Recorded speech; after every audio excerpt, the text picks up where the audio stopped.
Alright, guys. So excited. I have to remove this, by the way. How do I remove this? Can I just put this here? Yeah. Alright, that was my little WTL. So they can keep an eye on me. Opening match of the lower bracket final is going to be Reynor versus Elazer. Starting map is RotterdaM Station. And we'll just take it from there. It is very hard to plan too far in advance for this Clem war, because obviously I think all players are good players, are capable of beating each other. So I don't know how it's gonna go. It's gonna be a roller coaster, but let's hope that we can finally make some Terrans bleed. Toot, toot, toot. I don't know what you're asking, TZV Rubin. If you're asking to watch a stream without anything on it, that is technically not meant to be shared, but it's not really rocket science to figure it out, because you will see it when it refreshes. So there is a channel. If you just want to watch the matches without any sound, you could watch it over versus Team Liquid. But that is technically Team 1. Not allowed, but it's not a very well kept Let's start secret. the game. And then on top of that, there are a whole bunch of casters and streamers out there. If you don't want to watch my channel, you can watch any other channel.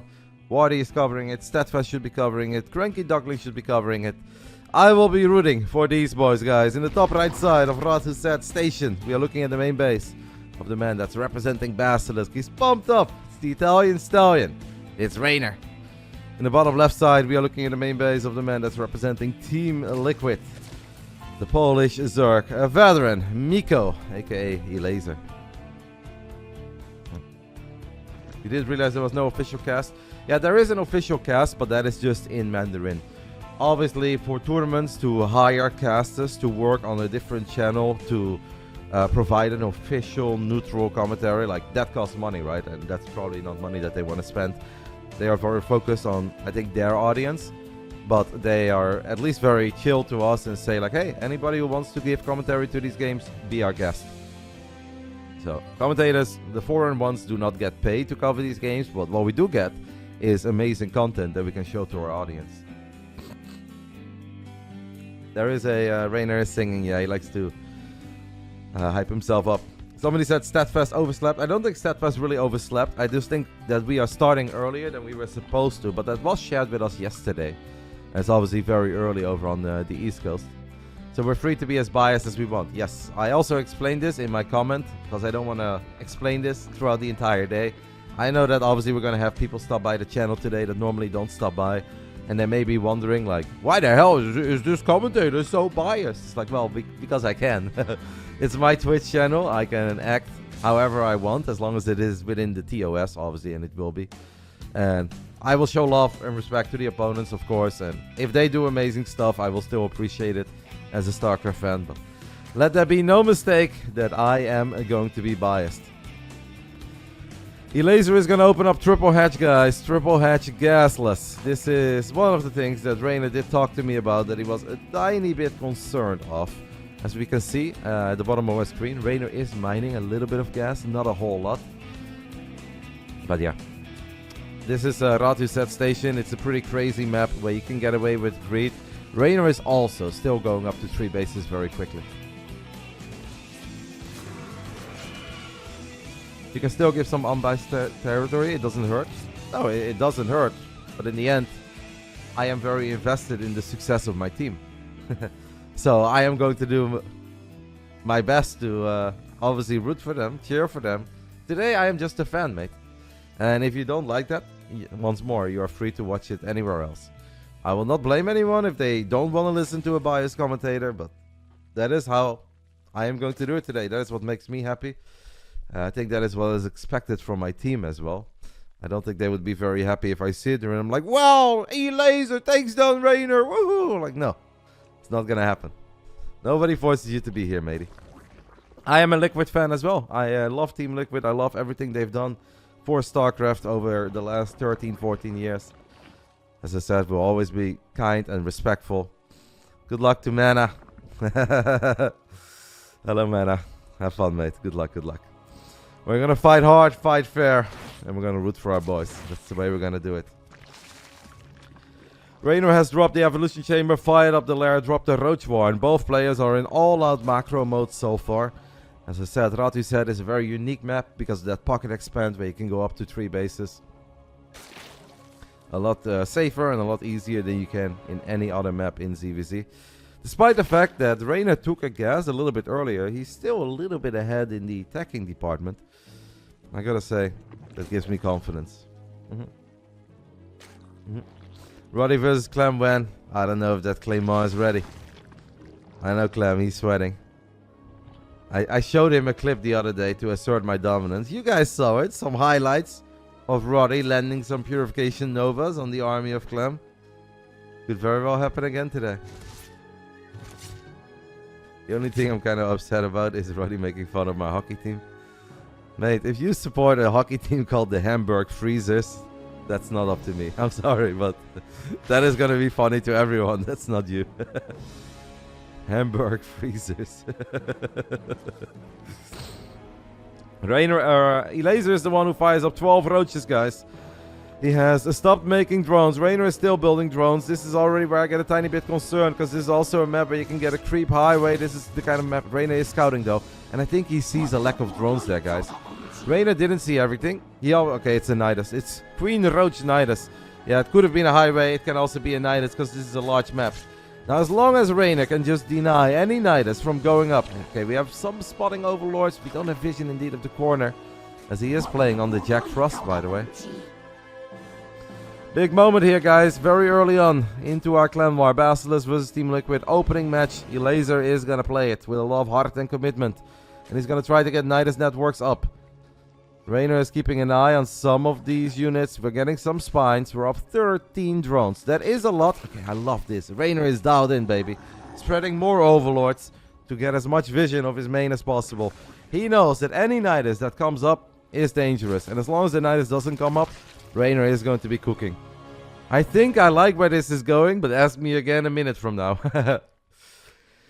It's a lot of roaches on the way. I mean, Reynor's supply looks mighty fine. And Elazer may very well be abandoning the mission. I mean, he is going up to 4 bases, is going to drone up now.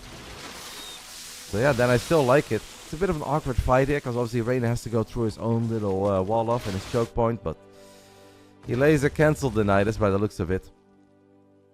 Maybe he saw that Reynor's scouting was good. Maybe he figured out that he was not going to catch Reynor off guard.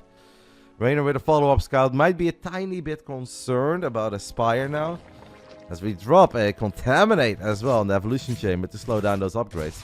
Reynor's upgrades are mighty fine, guys. +1 missile attacks is done. We have double Evo. Carapace is on the way, as Elazer is still working on his +1.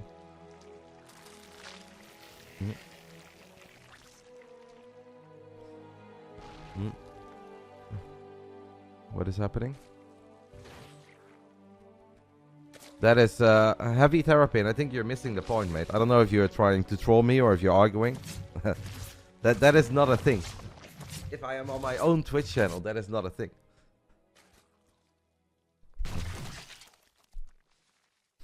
If I get hired by WTL, if I get hired by ESL, I will, of course, do my very best to be as neutral as possible.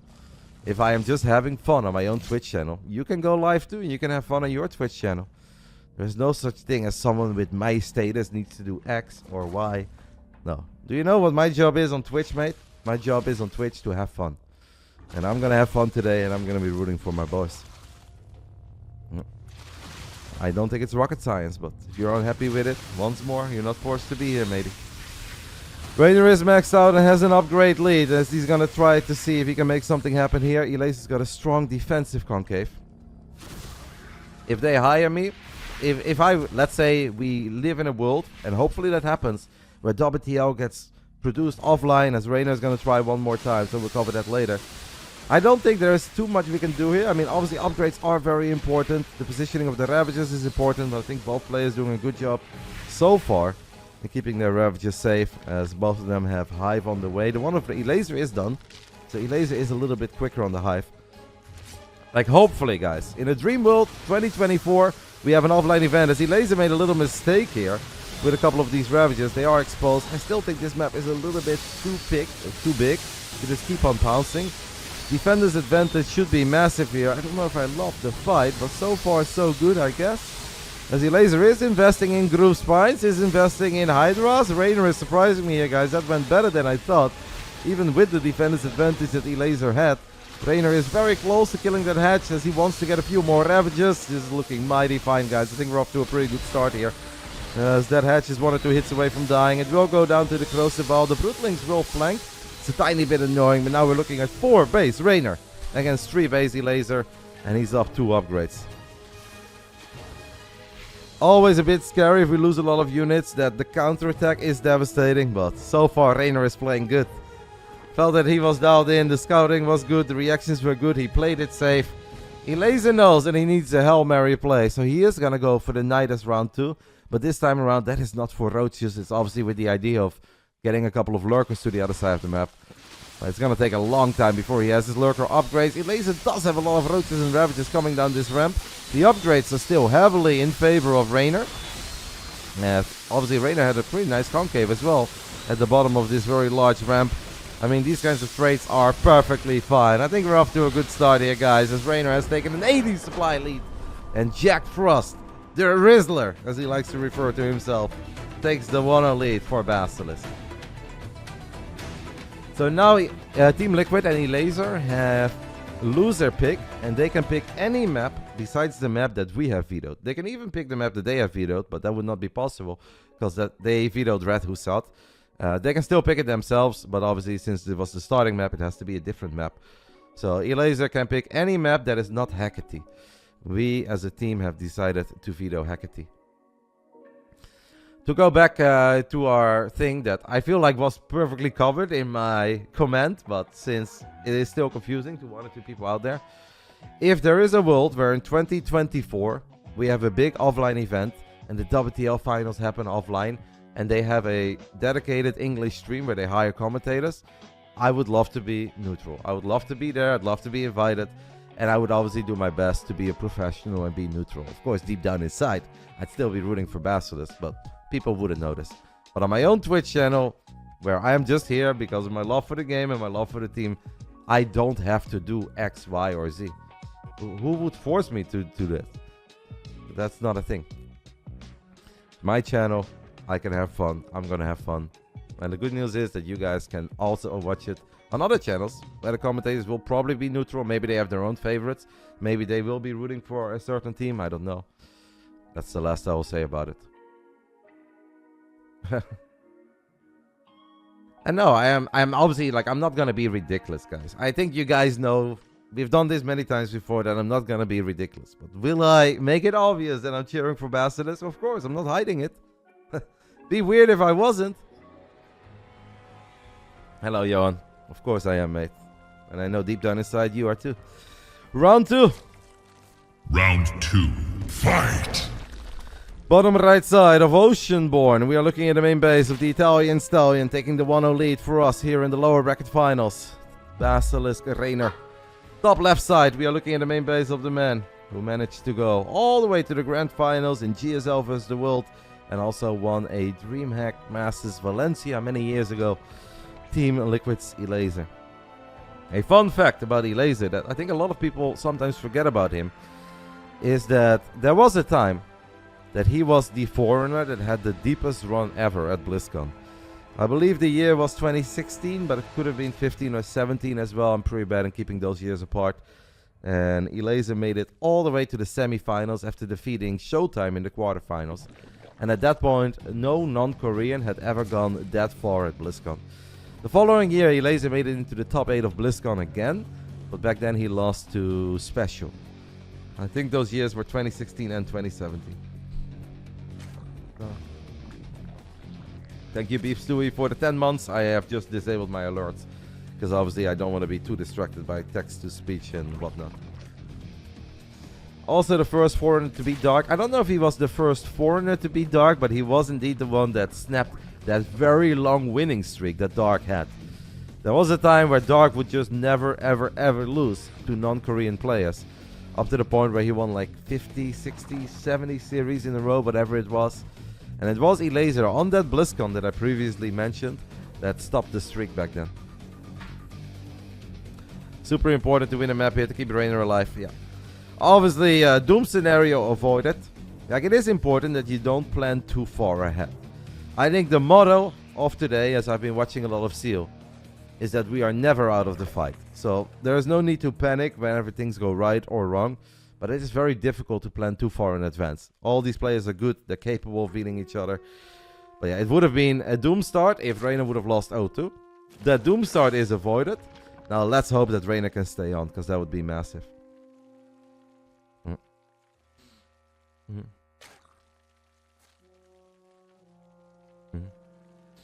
Hello, Saver. Reynor going up to 3 bases, as Elazer already has a Zergling speed on the way. Reynor has enough gas income to fire it up real soon, and hopefully he will. Obviously, this is a different map. We have no pocket expand. There is a chance that Elazer makes a lot of links, that he makes a lot of maybe Ling Roach Bane of Hatchery Tech. First 16 links get fired up immediately. This can get scary, guys, rather quickly. Reynor is making a lot of drones at this point. What he will see, though, with his Overlord is that that hatchery hasn't been taken yet, but there's a Roach Warren going up behind this. Maybe Elazer is just making these links to not make a Baneling nest, but I'm starting to get a tiny bit suspicious.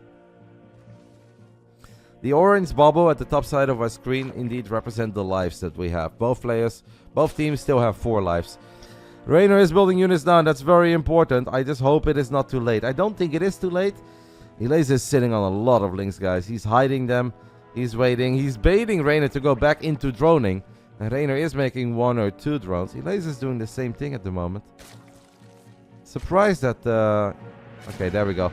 Elazer is now going to reveal his hand that he has made a lot of Zerglings. Reynor immediately queues up 10 links. The fact that Reynor made those links right before this is massive for us.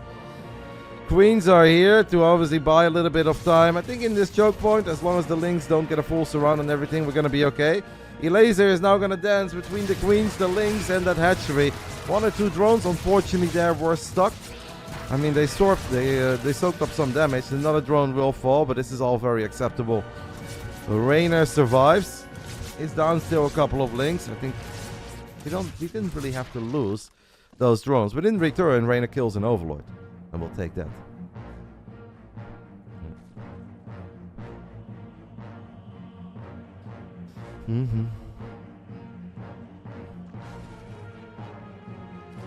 Say it's relatively even at this point. Obviously, Reynor mined a little bit more. Had a quicker expand. Killing that OV is kind of big. Both players firing up a lair. And I think the longer the games stay normal, the more I like it for the men from Basilisk. As I think Elazer is obviously a world-class Zerg player as well. I do think that if games go normal, the longer it goes, the bigger the armies gets, the more bases both players will have. I think the more likely it is that Reynor can bring it home. Elazer will, however, drop that Spire very quickly. This is something that can be rather difficult to scout. I think that Reynor had an Overlord here for a while, but either he lost it to the Queens.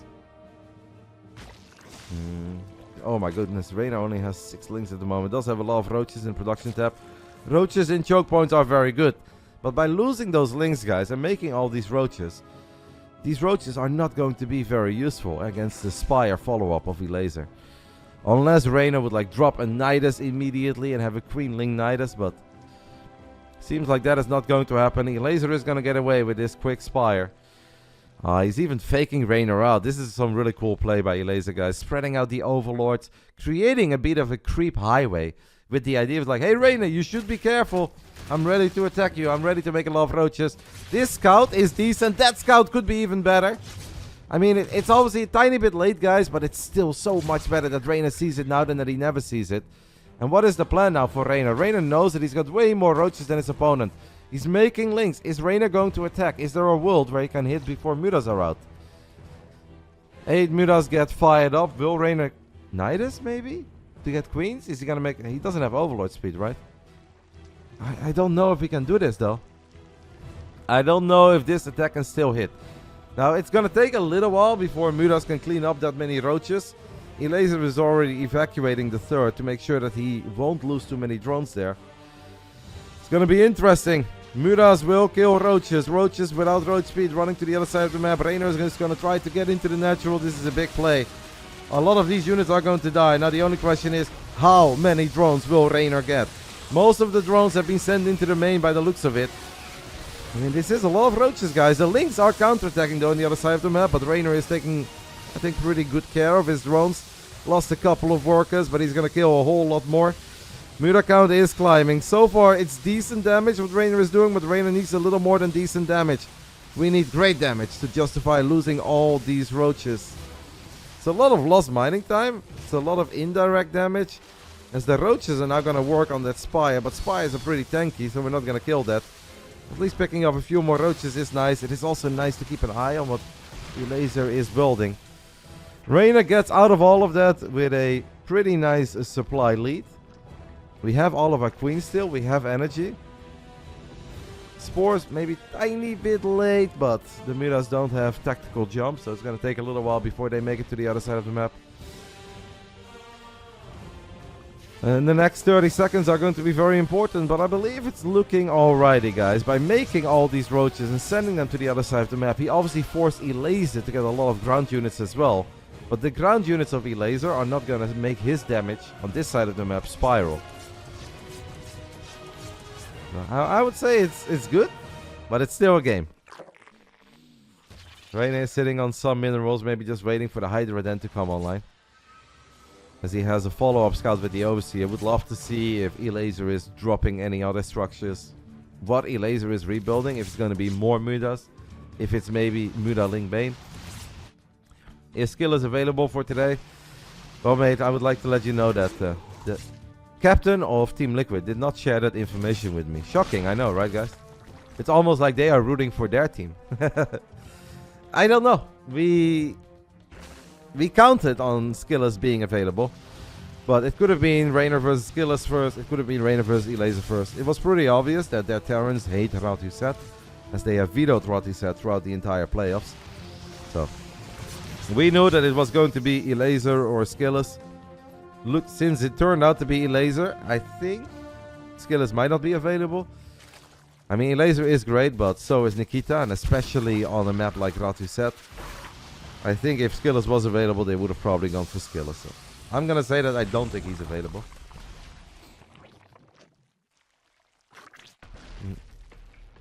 Yeah, I expect the other two players obviously to be Clem and Cure. It would be shocking if it's not. Reynor has a lot of Hydras, has a lot of Ravages, guys. Elazer has tried to recover. He's sitting on a lot of money, by the way. Elazer, that is, has not been able to spend his money, and he is forced to tap out. With 1,400 minerals and 1,400 gas in the bank, perhaps he did not expect the move out there. It is Reynor who gets us off to a very good start. A 2-0.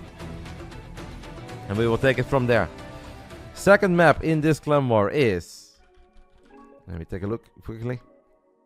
Was it Oceanborn? Did I remember that correctly? Second map is... Oh no, Solaris, guys. Solaris is going to be map 2. Oceanborn is map 4. Golden Aura is map 3. So Basilisk 2-0. Well, 1-0 overall. Reynor 2-0 Elazer. We're going to settle that prediction.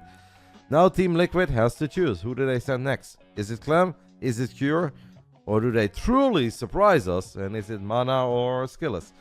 We obviously expect Clem or Cure. I don't know, actually. I mean, it's not up to me, right? Thank you to the Speed Racer. 2-0 Reynor. 81% of you guys believed that our boy was going to win 2-0, and he did. We're going to wait. You think they sent Cure? I have no idea, actually. I have legit no idea. I'm going to miss a little bit of the in-between, guys. Alright, it is Cure versus Reynor. They sent Cure. Roddy versus Demu. Cure versus Reynor. Best of 2. Starting map, Solaris.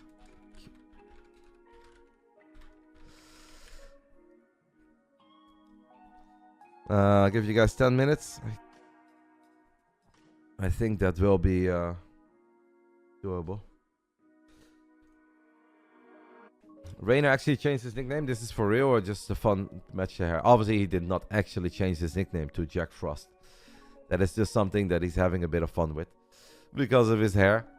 Reynor decided to dye his hair. It came out in a color that he didn't totally expect, and now he's just rolling with it. And he has named himself Jack Frost temporarily. But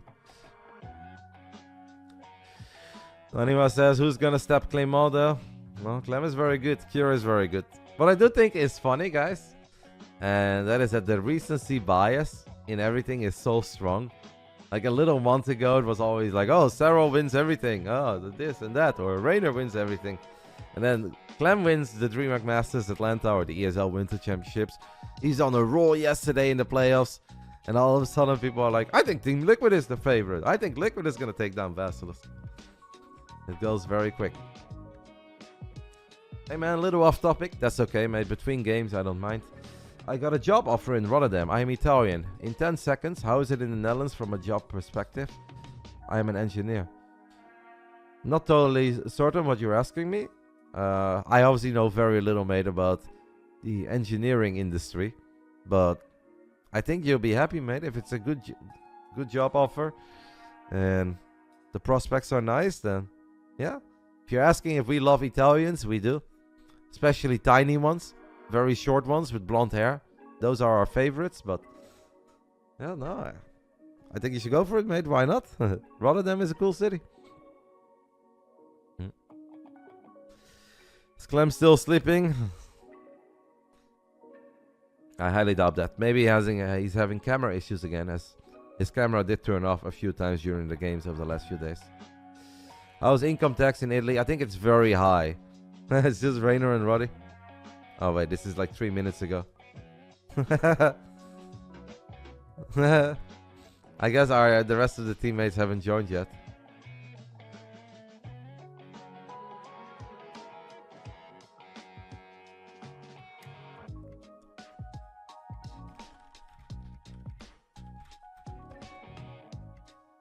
No, Yona, I shared the link with Yona. Yona will join whenever he wants. If the king wants to spend his morning relaxed without a camera on his face and just watch a little bit of Reynor, we let the king do that. I'm sure you guys will see Yona throughout the day. You're seeing a Gamers 8 final? That is correct. That is correct. You should work on your 35 plus senior grandpa league ideas between the games. You're a fan of that idea? There's a couple of very good old video gamers out there, Saver. But yeah, I mean, Basilisk is always open to great ideas. They have said many times to me in the past, Roddy, if you have any ideas of fun content, a fun tournament that you can run, let us know. And if you guys think that running a senior league for Starcraft 2 oldies is a good idea, I can sell it to them. Is Serral playing? Well, the way that WTL works is that if somebody wins 2-0, the player stays on. So Reynor just won 2-0, so he will stay on. Is Serral playing throughout the day? Well, if you have the choice between Roddy and Serral, yeah, I think there is a good chance that we see Serral play today. Where are Serral and Trigger? Well, it's very early on the East Coast, mate. I'm sure that Trigger is awake and he's doing his thing, but they will join, guys. They will join. And the King Yona can prepare in any way that he wants. I will not tell Yona to join that call immediately because we need to see his face right now. If Serral wants to have a different morning, he has a different morning. And he will be here when we need him the most. This is not my stream. They are just... I'm still connected to the Zoom call because they like that. And if I can help giving them my camera to make their show a little bit better, obviously I'll gladly do that.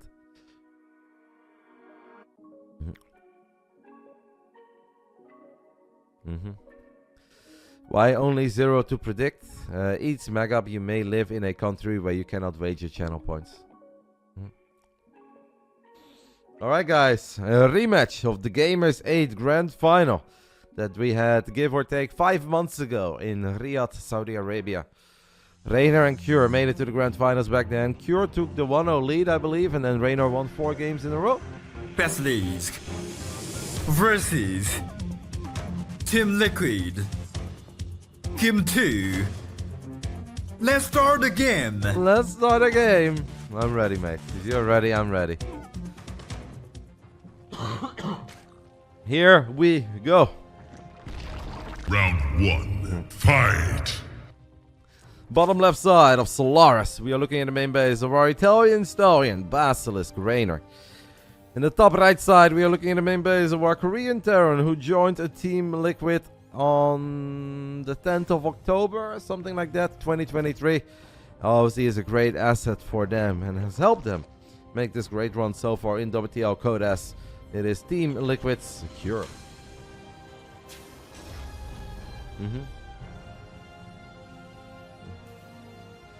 I love how they say Basilisk. I love how they say everything, mate.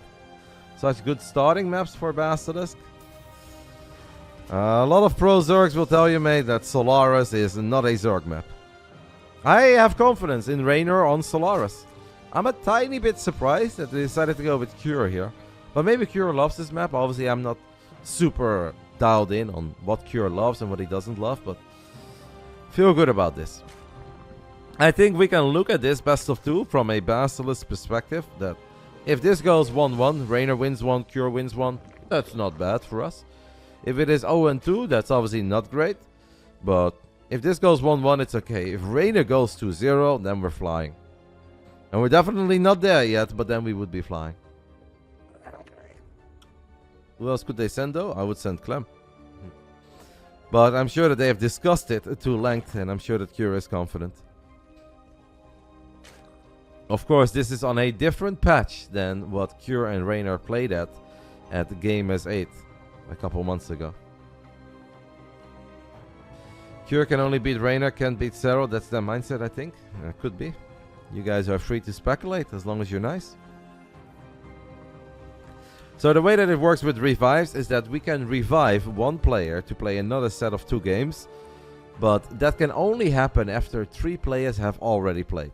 So if Reynor would lose right now, we cannot just insta-revive Reynor. That's not a thing.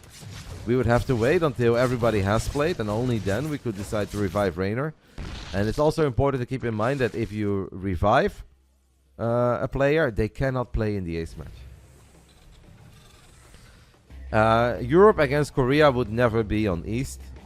The way that they always do servers is that I believe Game 1 will be on US West and Game 2 is on US Central. Who is we? Great question, MD DU. If you can figure it out, mate, let me know. I know it's very hard to figure it out with all the branding, all the logos, the hoodie, but I believe you can get to the bottom of this, mate.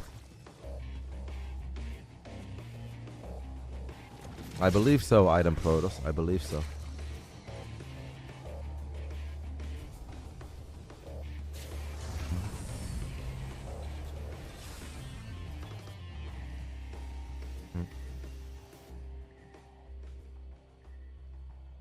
Roach Warren going down for Reynor, 3 minutes and 30 seconds into the game. So far, I think the defense against the Reaper has been good. We did not lose a drone. We do lose a creep tumor, and we could be in danger of losing another one, but that is not happening.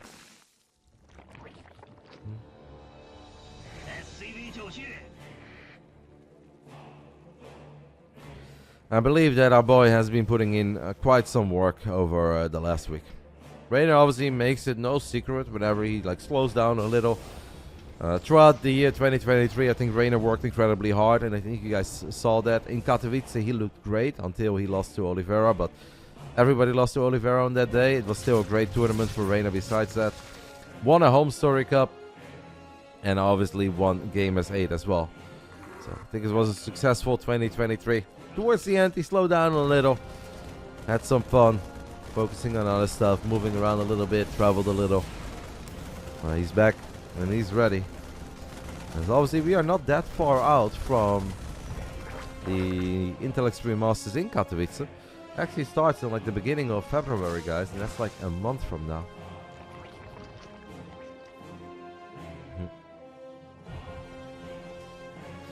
Hellion Cloak Banshee Triple CC is one of the most traditional openings that there is in TVZ. It's the kind of build that a Terran likes to go for if all they want to do is just figure out what's happening, survive, keep the Zerg honest, keep them in check, and take the game from there. Secure playing a confident opener that should not come as a surprise. The follow-up though, guys, the follow-up may be a tiny bit surprising, as Cure drops 2 more factories here, guys. Seems like maybe he's been watching a bit of that big Gabriel stream, where Hero Marine has obviously been spamming them Cyclones, been spamming Banshees with Hyperflight Rotors and all the stuff that comes along with it. I did not expect this. Don't hate it.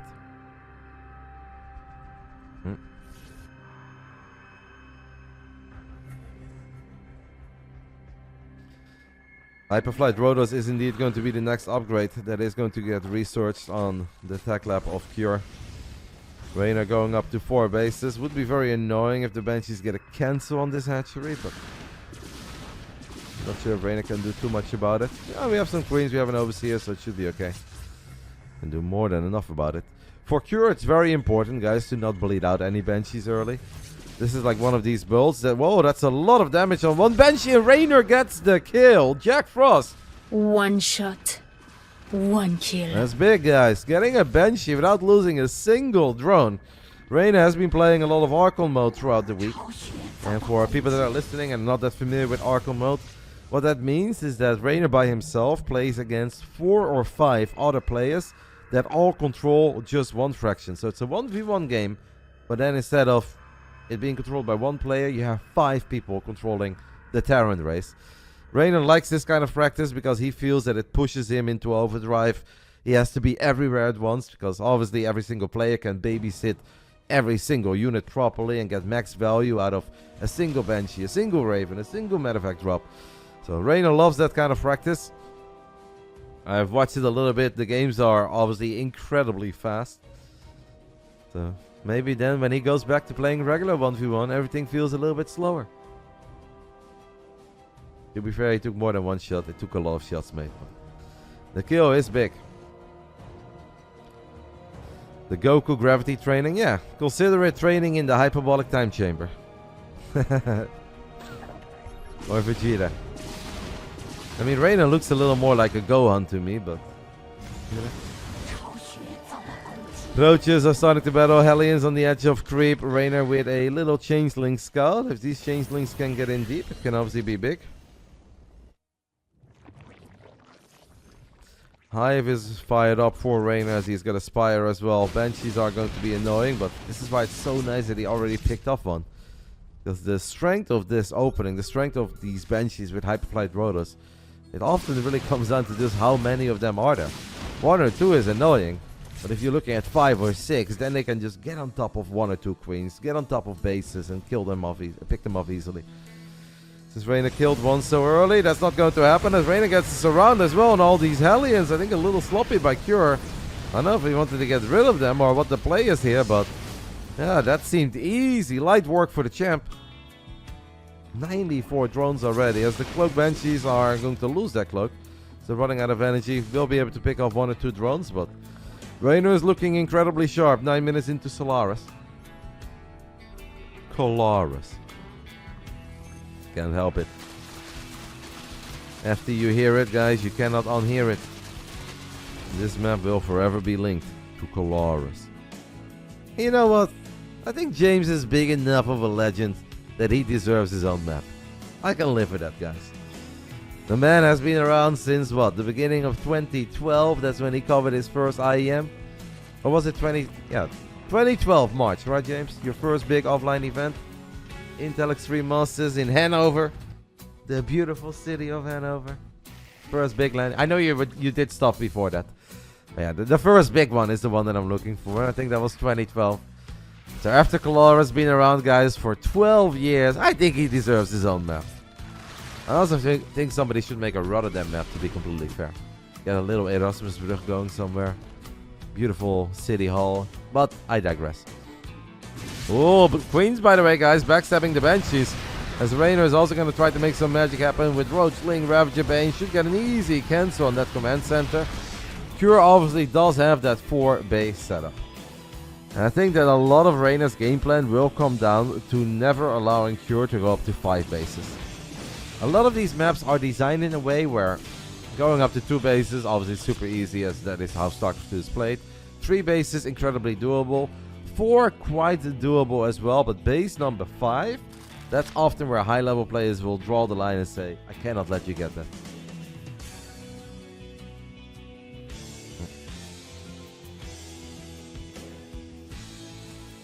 Clara said paid 600 euros for 6 days. But think of the exposure, James. There's a couple of lightning clouds go down on these tanks, and Reynor with Banelings will just blow up the planetary fortress. And he is going to get each and every single tank.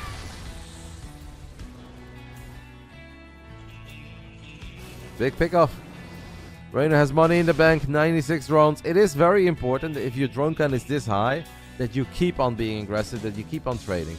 Like, there is no point for Reynor to let Cure max out and get a lot of money in the bank, and for Reynor to have an even bigger bank when he has this many drones, because then it's so hard for the Zerg to win a fight, as the max potential army supply of Reynor is 104. This game looks done already. It looks very good for Reynor. I mean, Reynor has survived every single little phase of the game, as he's now getting just a couple of tanks, guys, with links, as the friendly fire of these tanks is big. I mean, it's a perfect time for Cure, guys. We're playing some video games, so we can't say that he had to wake up too early. It's like, what is it, 7 or 8 p.m.? That was big, guys. Just a few, well, obviously a decent amount of Zerglings, but just some minerals that Reynor got rid of there, used, and he gets a whole bunch of tanks in return. 12 minutes in, it kind of feels that everything has gone Reynor's way. Reynor got the Hellions. Reynor got a bench early. Reynor got additional benches. Reynor's getting tanks. He's landing more Blinding Clouds. He's going to go for it again. Links and Banes making through the front line. These Banelings will connect with some SCVs. Might actually go for the Planetary a little bit too. Reynor, I don't... Okay, well, we'll get the SCVs in the end. We get a lot of them. We got 16 in total. As the Banshees now were actually chasing those Queens, but obviously plenty of Queens were left over. At one point, maybe Reynor could have used those Banes to take out the PF, because that would have opened the wave. Opened the door for the next wave to be very successful. Hello, Pi. First match was Reynor versus Elazer. A best of 2. ZVZ, Radhuset into Oceanborn. Reynor has 4k in the bank. Curious supply is obviously still looking good. Curious bank is looking very tiny. A couple of the Hellbats get picked off. Banelings will connect. Ravages will connect. Yeah, Reynor to 0. Reynor's still on. Team Liquid is down 1 life, and they have decided to send out Cure second. Starting map obviously is Solaris. It seems that my stream had a tiny hiccup here. And if Reynor wins this map, which it is starting to look like, but never celebrate too early against Turtle Terran. But it is starting to look like Reynor can bring this one home. Then obviously Cure can pick any map he wants besides Hecate. We have vetoed Hecate.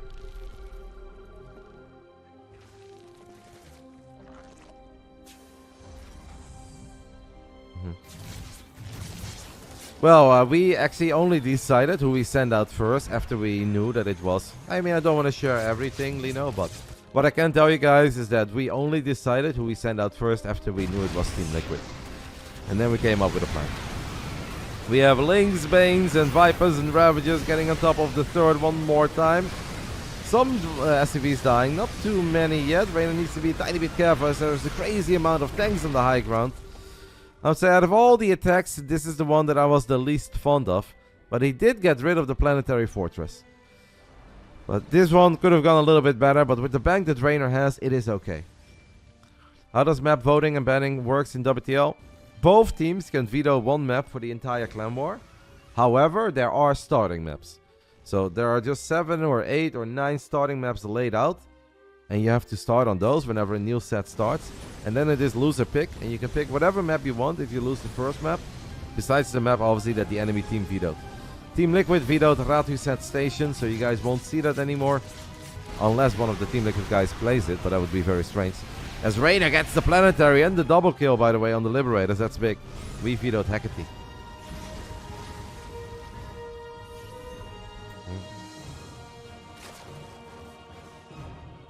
But he couldn't control Reynor. He was like a wild animal this morning. I heard he ran all over town screaming that he's going to beat Team Liquid players all by himself. That is not exactly what happened. But if you're asking me if Reynor is fired up, oh yes, he's fired up. Reynor is ready for video games. And we need him to be ready. Because obviously Liquid is terrifying. As you saw throughout the last 2 games. Why did we veto Hecate? I mean, I think that's kind of obvious, right? I think you guys will know why we vetoed Hecate. Broodlords are making their way to the other side of the map. There are a couple Vikings here, guys, but not too many. Queens need to be careful because we don't have that much. Ooh, Reynor, be careful, please. There are so many tanks. Reynor is actually dropping like 30, 40 supply real quick. As he does land a parasitic bomb, but once more, maybe not the best attack that we've ever seen. Reynor needs to start being a little bit careful. The first 12 minutes, it felt like it was almost perfect. The last 3, it is okay to get a bit reckless. It's okay to be a bit aggressive, but you have this many bases. Reynor just wants to keep on trading because he knows that he's got the economic advantage. But we are taking some rough fights here, guys. And obviously with 98 Zerglings on the production tab. Alright. Hello, Benny. Oh, Reynor actually finds a lot of these tanks, guys. Every single tank on siege in the center of the map. We're enemies today, Ben. Your boys versus my boys. Corruptors, Lings, Banelings. No Banelings. A lot of Overseers. And a couple of Ravagers getting on top of more tanks. Ghost count is decent, but definitely not unkillable levels. What is scary though, guys, is that despite Reynor his efforts on keeping Cure contained on 4 bases, sometimes even knocking him back to 3, we are now looking at a 6-base Cure. But it is a 6-base Cure that's pretty spread out. It's a 6-base Cure with a lot of openings. There's a couple of Lings run into the original triangle and pick up 18 SCVs just like that. That move is Roddy Ace match. We both know that you'd be too afraid to step up to the task. Let me guess, Ben. New mouse, new keyboard, new headset, audio levels changed. What is it? I know you don't want that smoke, mate. What's the play? Build a couple of barracks and build a few marauders on the other side of the map? You really think that that's going to bring home an ace match, Benny? You know better than that.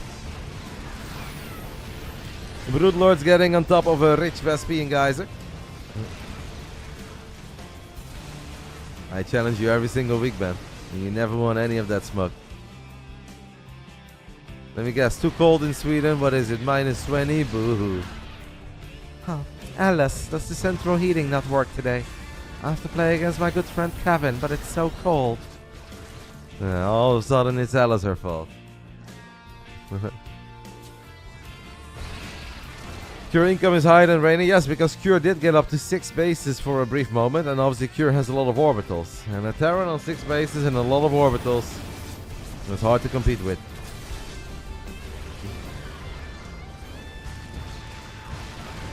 Reynor finds a few more tanks that I think are somewhat exposed. Earlier it was a nightmare to attack here, now it's a little bit easier. In a weird way, ever since Cure has gone up to that 5th and 6th base, it became a bit easier for Reynor to take decent fights. Cure is definitely hanging in there like a champ. It's Thors, it's Ghost, it's Vikings. So hard to break these guys. This is it's going to be a battle for the ages today, guys. Obviously, at this point, I still like it for Reynor because most of the map is purple. Reynor still has a bank. And I think Cure is not in that dream spot yet. But you also feel that Cure is like 2 minutes away from getting to his dream army. With the SCV count going down a little bit, it means even more Thors, more tanks, more Ghosts. And it can be so hard to break them. We've seen Reynor fall in the past to the likes of Ryung on Neo-Humanity, Spirit on Neo-Humanity in similar games like this. But it looked like he was winning. As we're going to try to end it one more time, or at least deal a devastating amount of damage with a lot of Banelings and Lings and Broodlords rolling into the Thors, getting a couple of these Terran units. The final Broodlord shots, good enough. I would have actually preferred not to send the Broodlords back there and just like A-move and let them die, because they will die anyway. The moment you try to fly them back, they will die anyway. So then it's better to get another shot off and another shot off. I do love these non-stop tiny Ling run-bys, guys. As Reynor has been able to kill a decent amount of tanks with just Lings. Yeah, no, this game is not over. Ever since Cure got his hands on the bottom right and now is from time to time mining from this center base with the rich Vespian Geyser. Anybody who thinks that this is over has not seen enough TVZ in the last few years. How did this game start? Reynor had a good start, Ben. Killed one of the Banshees of Cure. When Cure only had 2 Banshees. Lost 0 drones. Then surrounded 8 Hellions in the bottom side of the map on creep. Didn't lose any drones. Didn't lose a whole lot of drones against Hyperflight Rotors. Reynor had a really good start. Yeah, I would definitely say Reynor was ahead. And I would almost say that the first 11-12 minutes were close to perfect for Reynor.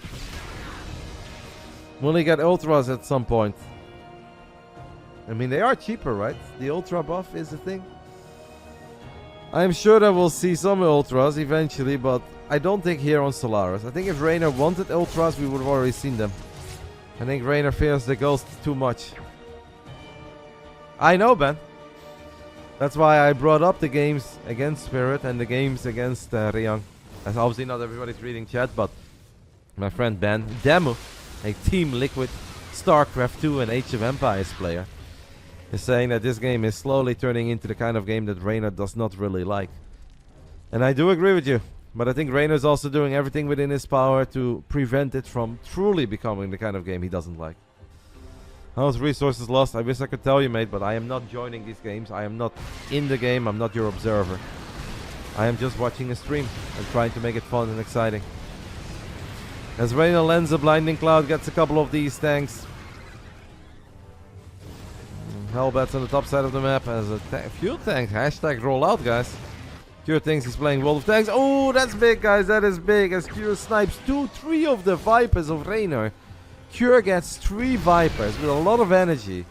And he doesn't lose anything. Cure really is getting a lot of points on the board as he's killing 19 drones with these Hellions and Blue Flames. And this kind of feels like... Oh my goodness, it's 29 drones all of a sudden. 31. This feels like a real momentum changer. I am not going to play the Max Verstappen song for 33 drones dying. It's 34 anyway. Massive minute for Cure. As Cure as Blue Flame Hellions get 34 drones. His tanks at the bottom side of the map get a hatchery. And the Ghost snipe the Vipers. And all of a sudden, anybody who said that this game is over and that it's done or that it feels over is probably realizing that it is never that simple. These are the WTL Codas playoffs. You're watching the very best Starcraft 2 players in the world. Games are not over that quickly. A massive minute for Cure. Wow. Yeah. If we want to look at the bright side of life, we can say that Reynor had a crazy amount of drones for the longest time, and that obviously made his army supply a bit smaller. Because of the fact that Reynor is down to 55 drones now, he does have 145 army supply, and maybe some of these fights will look a little bit better than they did before. As the Banelings are still chasing all these goals, a lot of the mech units go down. The Banelings in the end kind of settle for the Hellbats. A lot of the ghosts are low on HP. Not a bad scrap by Reynor, but obviously Reynor, his bank is no longer as big as it was before.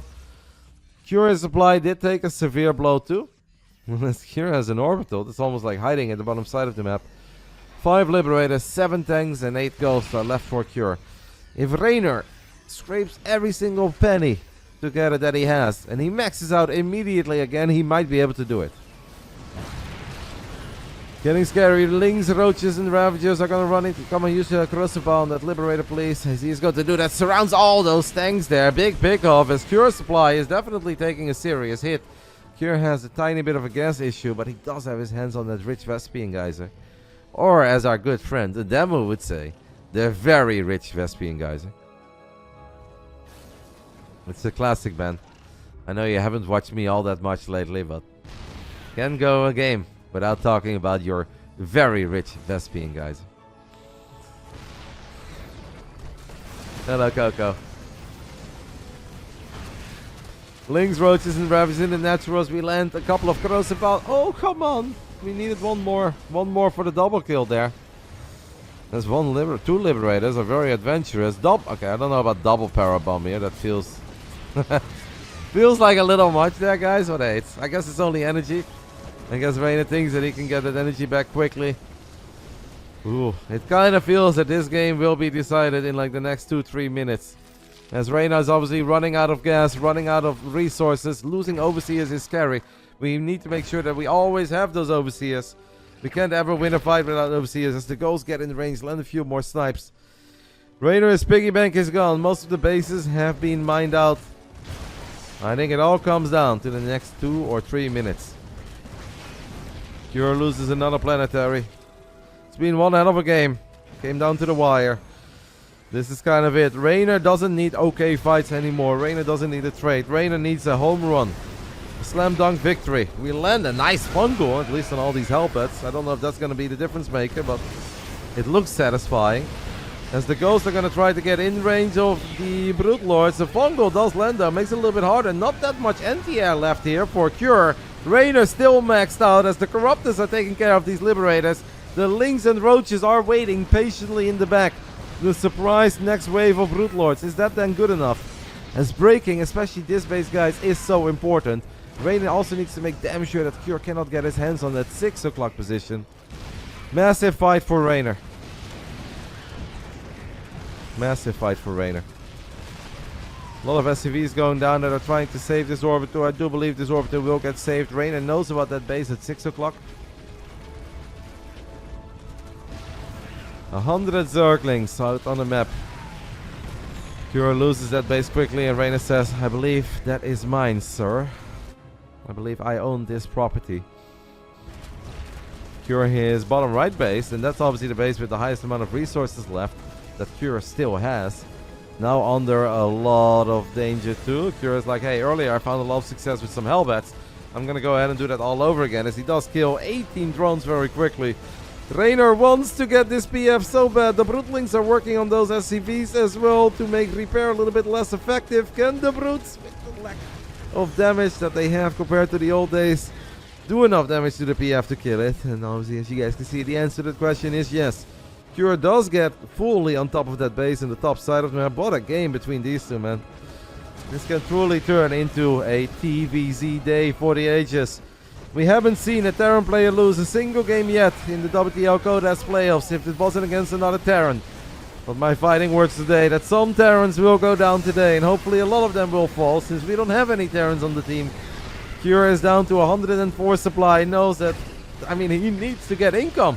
His income is in the gutter. 0 gas income at the moment, and without any gas you can't build any ghosts. And if you can't build any ghosts, how do we clean up this Zerg army? It really comes down to this, the final 121 supply against the 60 supply of Cure. But Reynor has to know that Cure is broke as a joke. Is it happening, guys? For the first time in the entire weekend, will a Terran fall? Can the Terrans fall? I am a bit tired of your negativity, Mr. HWKI. I don't know how you can ever sit here and be like, oh, Cure played so bad, Cure played so bad. He's playing a 29-minute game against one of the best Zergs in the history of this beautiful video game. A Zerg that is dialed in, a Zerg that is playing his absolute best, doing his best. We're gonna not let that go. Like, obviously, if somebody loses in 3 minutes and doesn't repair a bunker or something, I'm like, yeah, okay, that was kind of bad, but this was a 29-minute slugfest where Cure had a rough start, truly brought it back at one point, and I started getting very worried, and it's like, in a weird way, it can always still be scary, but I think at this point, with the final few Zerglings, we can get on top of these ghosts, and for the first time this weekend, a Terran player will bleed. The Swarm is back in all its glory, and it's Jack Frost, Reynor, who takes the 1-0 lead in the second series of this best of 2. You see that, RMLski? They can bleed. They can all bleed. Latest GG in the game. Well, at one point, obviously Reynor was out of money too, right? So it made sense that it would come down to, yeah, probably a late GG. It would come down to the very last few units. And once more, you're obviously playing here for your team. You're not just playing for yourself. And that is not a moment where people are going to leave early. If this was an online tournament, maybe he would have left a minute earlier or 90 seconds earlier. But when you're playing for your boys, when you know it's not just you, you're going to do your very best.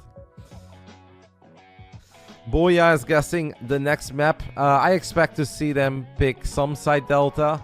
I personally think Side Delta is a good TVZ map. We have vetoed Hecate, so that's not an option. Could also be Oceanborn. I don't know. Maybe he likes Oceanborn. These casters seem unhappy about the match. I mean, Maxat, the guy on the right, is a Protoss player. So maybe he doesn't love it. They go Heartlet. Cure decides to go Heartlet. I'm going to go ahead, guys, and take a very tiny break after that 30-minute game. I'm nervous as well. I'll see you guys real soon. Actually, I'm going to run 3 minutes of ads because that was a long game. And we obviously didn't do it properly the job before. So 3 minutes, game 2 coming up. Reynor versus Cure. So far, the boys have been perfect. Let's hope we stay perfect.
I'm gonna make myself another coffee.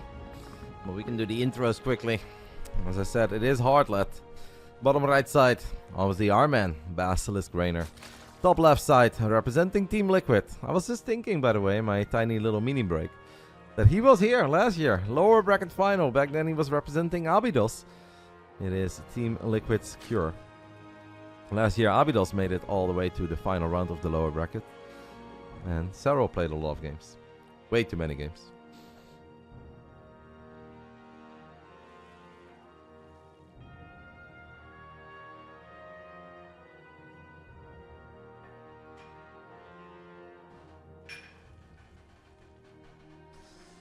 I'm just making my my coffee, so I'm gonna have to stand up one more time. Be careful, the chair is supporting Team Liquid. As I said in the beginning of the day, I have nothing but love for Team Liquid, and I think everybody knows that. And I feel anybody that's still watching Starcraft in the year 2024 needs to love Team Liquid. Without TL, I think we can safely say that the scene would not be the same, and I genuinely mean that.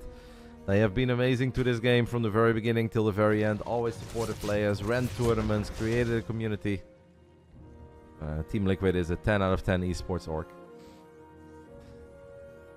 And I'm very happy with my chair. But today, I'm rooting for Basilisk. Couple of links sneaking into the main, a little bit of lost mining time. Also picking up the SCV that's building the CC, guys. That's obviously not too bad. Tiny bit of a delay. Reynor would love to get one more SCV. Does not get it. Nice micro there by Cure. So it's 6 links in the end just for a single... Marine. I thought he picked off the SCV, but Cure just saved the SCV that was building the CC. So 6 links for a single Marine. Maybe not the trade that Sweet Dreams are made of, but it is important to keep in mind the delay on the command center and the lost mining time.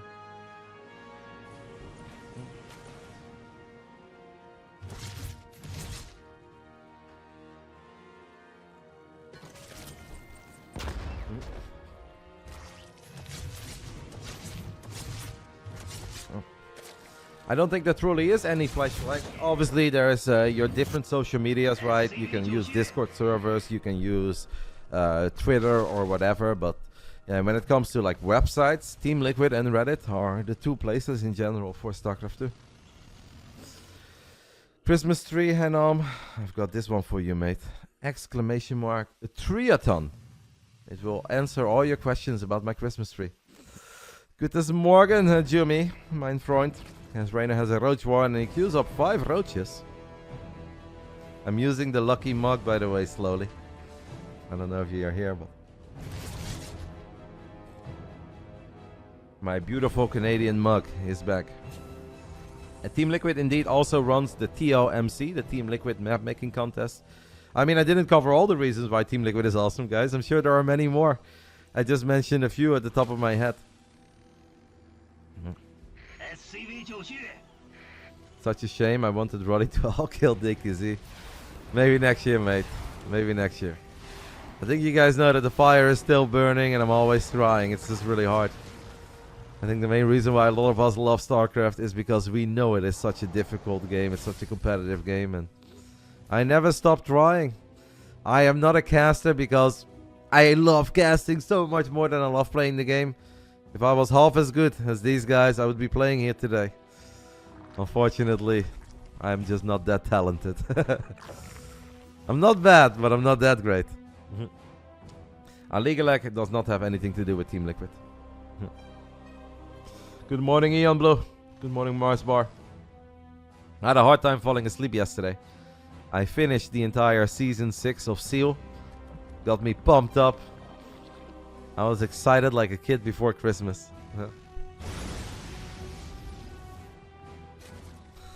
Mixer says, I'll be generous and say that you're half as good as Reynor. Yeah, maybe half as good.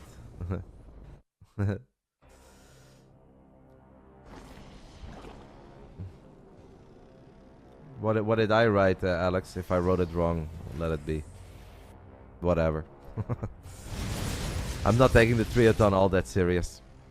Guten Morgen, Lambo. Yeah, we started earlier today. They said 12, but they already gave us the heads up yesterday that... well, they called it a Q&A, and I was a bit confused. But what they actually meant was just do an interview and then start.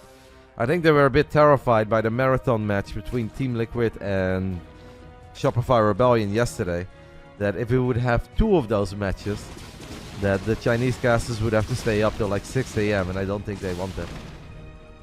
Double clock Banshee getting a couple of shots off. So far, all out macro. Look at the minimap, by the way, guys. 6 minutes and 30 seconds into the game. And this is a whole lot more creep than you saw in a 20-minute game in Wings of Liberty or Heart of the Swarm. Could I beat Reynor in a PvP? Well, Reynor, his mechanics are just so good that obviously Reynor can outplay me in almost any scenario. But are there a few all-ins that I could do that Reynor potentially doesn't know how to deal with? Yes, I could do that. I played some off-race against Reynor in the past. There was a small time where Reynor didn't have his own apartment yet in the Netherlands. And he asked if he could stay at my place for a bit so he could have his own room and he wouldn't be distracted by family, dogs, parents, etc. And I said, sure, mate, you're always welcome. And we did do a few streams where we played 1v1 against each other. I was sitting in the living room, or he was sitting in the living room, and I was sitting upstairs. And I played against his Zerg, his Terran, and his Protoss. Actually, back then, I think I won the PvP, and I came downstairs and I started taunting him. And he didn't like it, but then he put me in my place, and then he beat me in TVP, so he came to my room and he started making fun of me. We had some fun streams back then.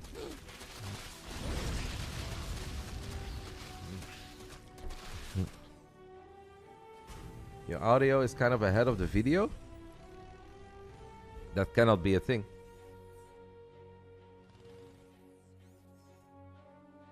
That should absolutely not be a thing. I think you might have 2 tabs open or something. Yeah, no, that wouldn't work with me watching a clean feed. Couple of Marines stimming forward, gunning down the Ravages. Well, that's not bad for Cure, obviously. It just means you're so good at telling what's about to happen. I don't want to brag, but I think yesterday I did have a few games where I did a very good job in predicting what I think is good and what I expect to happen, and did happen. But I'm not going to sit here and give myself compliments all day. And then people are like, so weird, so full of himself. I think I was in a couple of the Protoss matches yesterday. I was on point. Are you nervous? A healthy amount of nerves, yeah. 4 drones getting picked off. Curious playing pretty good here, guys. This is already a very different start than Solaris was. Obviously, I still like Reynor's map vision. I like how quick Reynor has stacked up and got all the way up to Hive. We've got Vipers on the production tab 9 minutes in. But I do think that Curious is looking pretty clean here.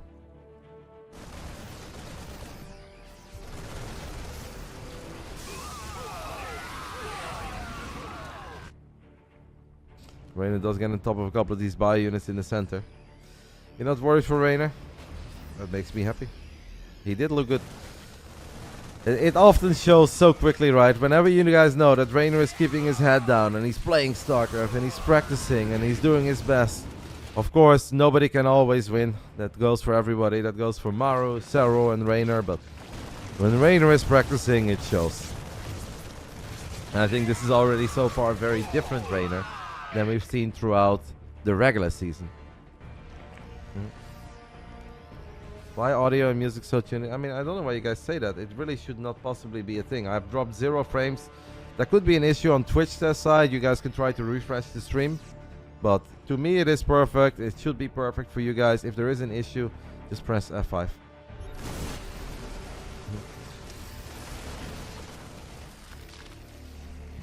It seems like it's good for 90% and 10% is struggling a little.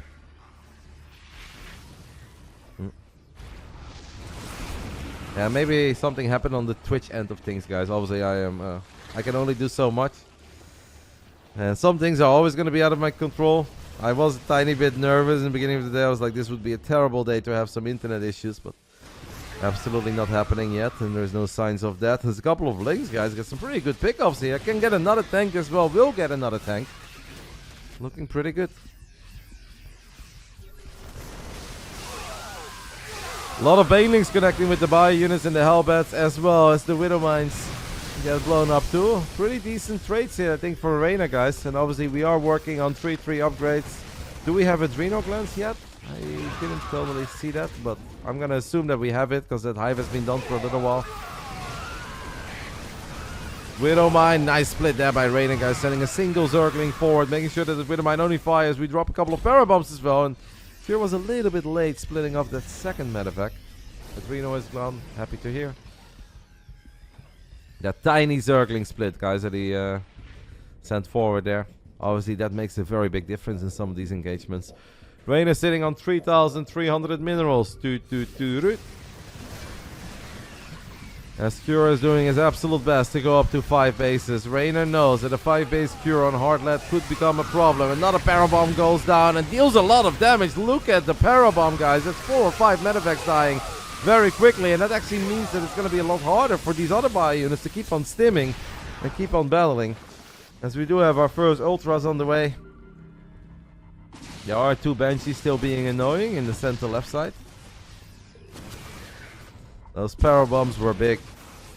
Medevacs ain't all that cheap. Couple of corrosive balls will connect with one of the Widowmines as the Widowmine shot does land. I don't think the Cure can really be here. You look at these Medevacs, guys. They are low on HP and they really don't have that much energy as another Parabomb does go down. Cure is pretty quick to split it off this time around, but then he kind of brings it back to the rest of the party. And that is then still a triple kill on the Medevac. Oh, we'll take that. Ultralisk speed off creep now on the way as well. Where are the ghosts? They are on the production tab, mate. 4 of them at once. I think maybe Cure didn't want to rush into the ghost too quickly because he wanted to keep some momentum, keep Reynor at bay and make sure that he could go up to 5 bases. He is at 5 bases now. And, this maybe is not the prettiest engagement so far. Those Ultras, by the way, took so much damage so quickly. Surprised me a little bit. As we do land a Blinding Cloud, Banelings crashing into the Planetary. That's 13 SCVs and the Planetary dying. That's a lot of Marines and Marauders dying as well. And this turned into a pretty perfect fight. I mean, look at these upgrades on the right side. They are perfectly in sync. But this obviously worked out great for Reynor because a lot of the goals were on the way. But only one or two of them were there for the fight. If Reynor waits like another 30 or 40 seconds, it's going to be a whole lot harder to break that. That was a perfect moment to strike. As I believe they say, he struck when the iron was still hot. Well, that iron was steaming, baby. Ian Blue says, isn't Cure just that? People also said that 10 minutes into Solaris, and that turned into a 29-minute game, where at one point, chat started believing that Cure was winning, and yeah, Cure definitely had some momentum going, so we're not gonna celebrate too early. As I said many times, these are the very best players out there, but this looks great for Reynor, especially with some Parabombs. The Planetary Fortress is not done yet. The Widowmines get some good shots. It is Ling, Banes, and Ultras getting on top of this Planetary one more time, and that's another kill. 5 SCVs go down as well. Second orbital goes down. Alright, we'll take, well, it was almost an orbital. Cure gets a tiny bit of money back since it wasn't an orbital yet, but it is another command center that goes down. Lambo says Cure is scoping big time. But you can't blame him for that, Lambo. You know how it is, mate. When you're playing for the team, you're not going to leave early. But it does look, guys, that our boy, the Italian Stallion, is absolutely cooking so far into the WTL Codes playoffs. Our first appearance of the winter season. It's a lot of links surrounding a sensor tower. That sensor tower gets picked up as well. Exclamation mark. Perfect in the chat for that one. And I think we are gearing up for our final wave. No blame, still cope.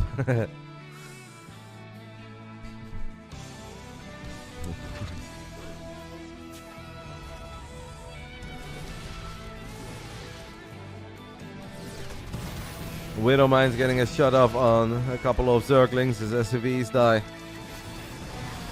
Lings, Banes, and Ultras making their way up this ramp. That's a big Widowmine shot, but it's a lot of Marauders that go down as well. Best fight that Cure has taken in quite some time, though. Whew. That makes me happy that Reynor has taken some absolutely spectacular fights in the previous 2 minutes. 'Cause I'll be that honest, I kind of thought that this fight was going to be it. That was by far and away the best fight that Cure has taken in a while. But is it enough to save this game? Whew, that was a solid minus 5k resource, probably.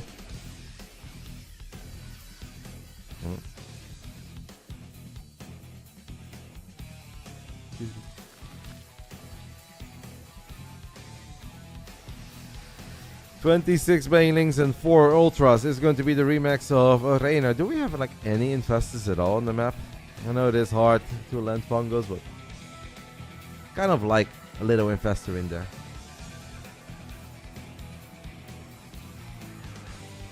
Cure with a 98 army supply. Planetary Fortress is done. We're gonna land a Blinding Cloud probably on top of that bad boy almost immediately. And Reynor will just do whatever he can to make sure that Cure cannot come through the mine of this base. The Banelings are going for the chase. They're gonna connect with mostly Marauders. A lot of SCVs there. You may as well blow those up. And that is exactly what Reynor does. So Reynor gets another command center, gets 19 SCVs. And this one was a whole lot better than the previous one.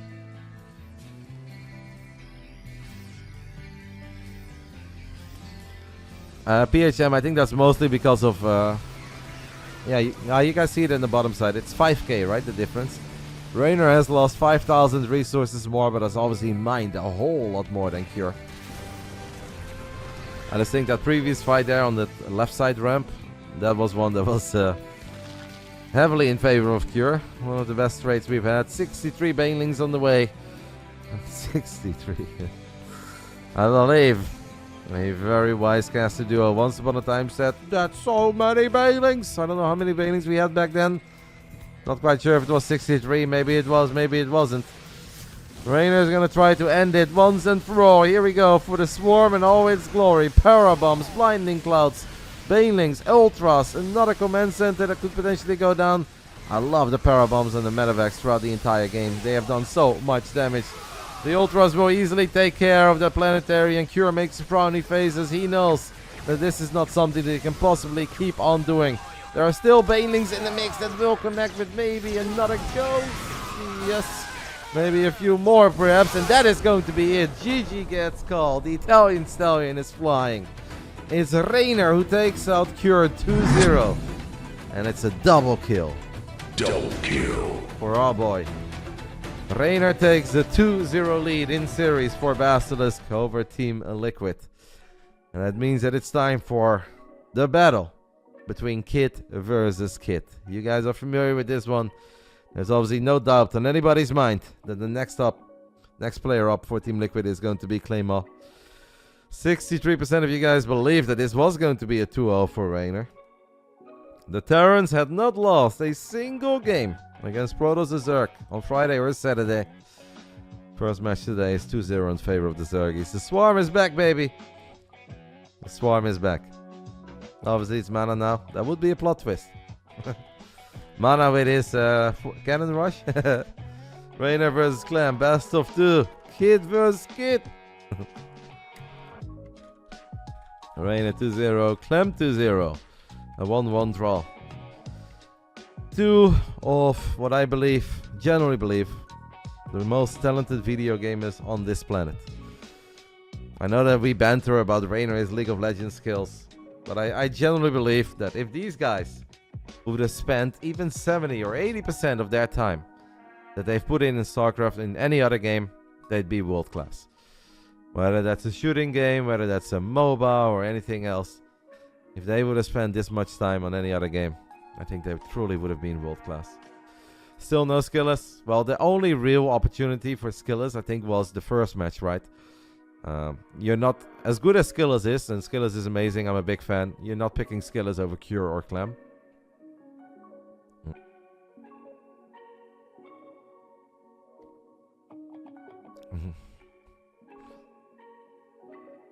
The Cabal were hiding their real power for the WTL playoffs. Day 3, baby. It's never about day 1 or day 2. That is correct, Suez. So next up, it's the brand new best of 2. Starting map is not Golden Aura, but... we check, guys. No, it is Golden Aura, right? Is it Golden Aura into Oceanborn? Golden Aura into Oceanborn, right? Yeah. So next up is going to be Reynor versus Clem. Map 1 is Oceanborn. Whoever wins that obviously takes the 1 elite. I mean... No, wait, Golden Aura, sorry. I'm an idiot. Excusez-moi, I'm an idiot. Reynor, Clem, Golden Aura. It is loser pick. If Reynor would lose, we can pick any single map we want, besides Ratu Set Station, because that map is banned by Team Liquid. Or, I mean, if Clem wins. I'm terrible at this. TLDR, loser pick. These are the bands. There you go, guys. Let's keep it at that. Reynor, Clem, a best of 2. If it goes 1-1, what happens is that it comes down to match 4. That's where you revive a player. If we would take one match here, like all we basically need to do is go 1-1 here, 1-1 here, and then it's over. Team Liquid has 2 lives left. If Reynor can do what nobody else has done, outside of a Terran player or 2, and let's just take one map of Clem, it's massive. If Reynor wins the first map, we're obviously absolutely cooking. Even if he goes down 0-1, but we win the second map, it is still looking very good. Because then it comes down to this series. You could look at it easily and say, all that Basilisk needs is 2 out of the next 4 maps. We win 1 here, and we win 1 here. Obviously not go 2-0 and then 0-2, because then it will continue. If this goes 1-1 and this goes 1-1, it's over. But don't get ahead of yourself. I think if we've learned one thing throughout history is that we can never get too ahead of ourselves. Thank you to Nico Letty for joining us with the Twitch Prime. You guys have been awesome throughout the WTL playoffs. I think we've had some very good vibes on the channel as well. Obviously, we have the occasional rant and the occasional banter, but I feel like the last few days have been fantastic. I'm very happy with how it's gone, and I hope that I can give this weekend a perfect ending. Time for Clem to do his thing. As I said a couple of times throughout the last few days, if you are a neutral spectator here, and if you just want more Starcraft, if you just want epic matches, then you are hoping for a Clem 2-0. Because if this goes 1-1, we are not there yet, but then it looks incredibly good for Basilisk, and that could turn this into a relatively short Clem war. So I am hoping for a 1-1, because if there is one thing on this planet that is about as scary as the normal man catching fire on a Sunday in Katowice, it is a Clem on fire with momentum. So I understand that a lot of neutral spectators will be cheering here for a Clem 2-0. I am cheering for Reynor to, at the bare minimum, win a map. If he wins 2, fantastic, let's go, vamos. But winning a map, I would be just as happy with. Can Reynor crack the Clem wall? We are about to see. Kid versus kid. 2 kids that grew up basically with each other on Battle.net at first. Turned 16, very close to one another. They are only a couple of months apart. I believe Clem is born in April. Reynor is born on the 1st of July. Both of them are 21 years old. They both were eagerly waiting to turn 16 and compete in the big professional offline events. It's a little early for Clem. Clem had a long night. They've always been friends. They've always been, well, at first I wouldn't say they were true rivals. They were obviously 2 of the most talented 15-year-olds out there.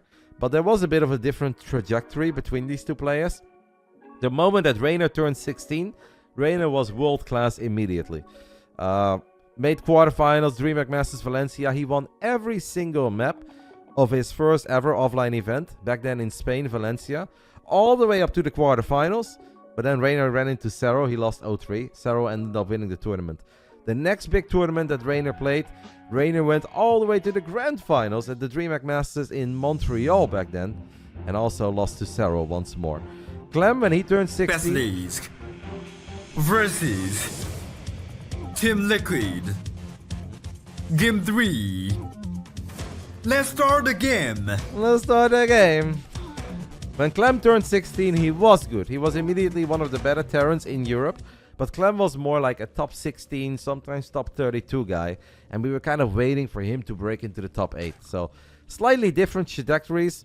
Reynor was hot immediately when he was 16. Clem took a little while, but once Clem started going, especially entering the COVID era, I think we never looked back. In the bottom right side of Golden Aura, he knows that a lot of pressure is on his shoulders to bring this back for Team Liquid. It is Team Liquid's Clem. Top left side of Golden Aura. The one and only. The man on fire so far. Basilisk Reynor. And of course, once we enter that COVID era around 2021, whatever it is, 2020, Clem went on a bit of a tear in a lot of the online tournaments. Won more regionals. The ESL Master Europe regionals.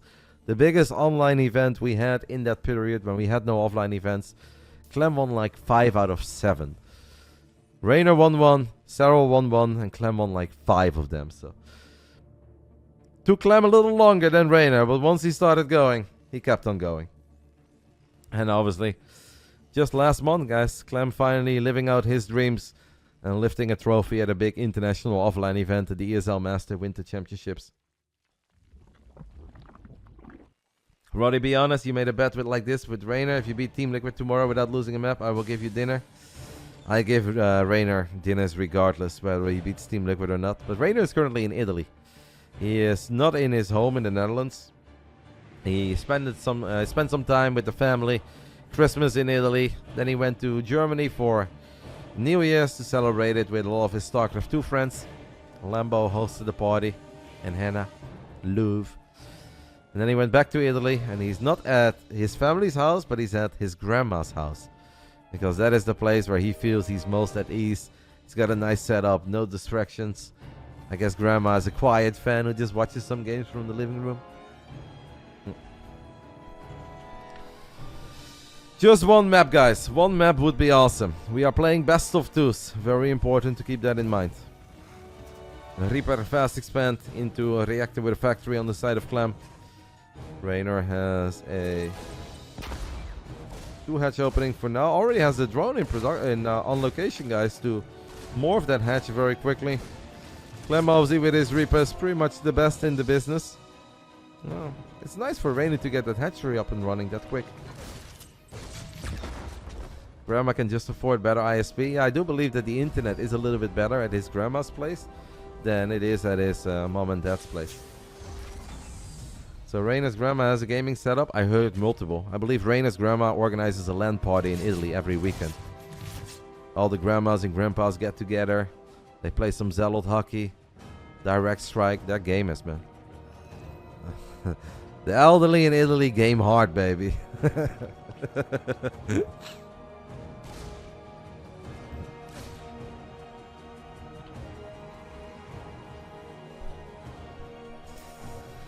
Double Cyclone into Hellions on the side of Clem as my clean feed is having a couple of tiny hiccups. I hope that all the audio issues for you guys are gone, but in case you guys do feel that the audio is a bit out of sync, just keep on refreshing the stream.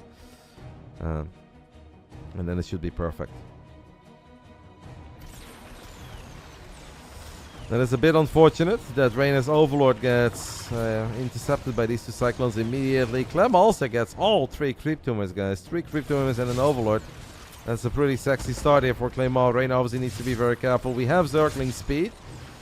Ooh, I'm always scared already when this is Clem, but he does at least get the Reaper. But in return, we're going to lose a Queen on the side of Reynor. And maybe another Overlord. Reynor is already supply blocked. Is now heavily supply blocked. Has a bunch of Overlords finishing up though. Pretty promising start here for Clem. But Zergling speed is done, guys. Reynor could set up maybe a tiny surround here. Look at the movement of the Lynx. They're coming in from the top right. Clem wasn't born last night as 2 more Hellions show up. 4 Hellions, 2 Cyclones. It's hard to jump on. Tingle Tangle, mate. Stop. As another Queen does get picked off. Jesus. Clem is Cyclone Micro is absolutely ridiculous. Yeah. These Queens are incredibly low on HP, low on energy. 1 more Queen does fall. Finally, Reynor is able to get a couple of Lynx surrounding them. Cyclones, but lost a lot of Overlords, lost a bunch of Queens. Not the start that I think Reynor was dreaming of, as a Liberator is going to siege up in the main. And this is annoying to deal with, because A, we don't have any Spore Crawlers. Reynor does pull the drones and... Oh, now that's asserting your dominance, guys. Building that Spore, sending your drone into the circle. I love it. Important to keep an eye on the minimap as a lot of Hellions and Cyclones, maybe just Hellions, actually are going to make a dive into the 3rd base. All the Queens are busy battling with that Liberator, and Liquid Claymore is playing an excellent game so far. As 12 drones go down, make it 15. Clem is on fire. Not the start that Reynor was looking for here on Golden Hour, guys. It is a pretty large map. So this is a map that has some comeback potential, but there are very few Zergs out there who recover from losing a bunch of Queens and 15 drones when it's Clem on the other side of the map.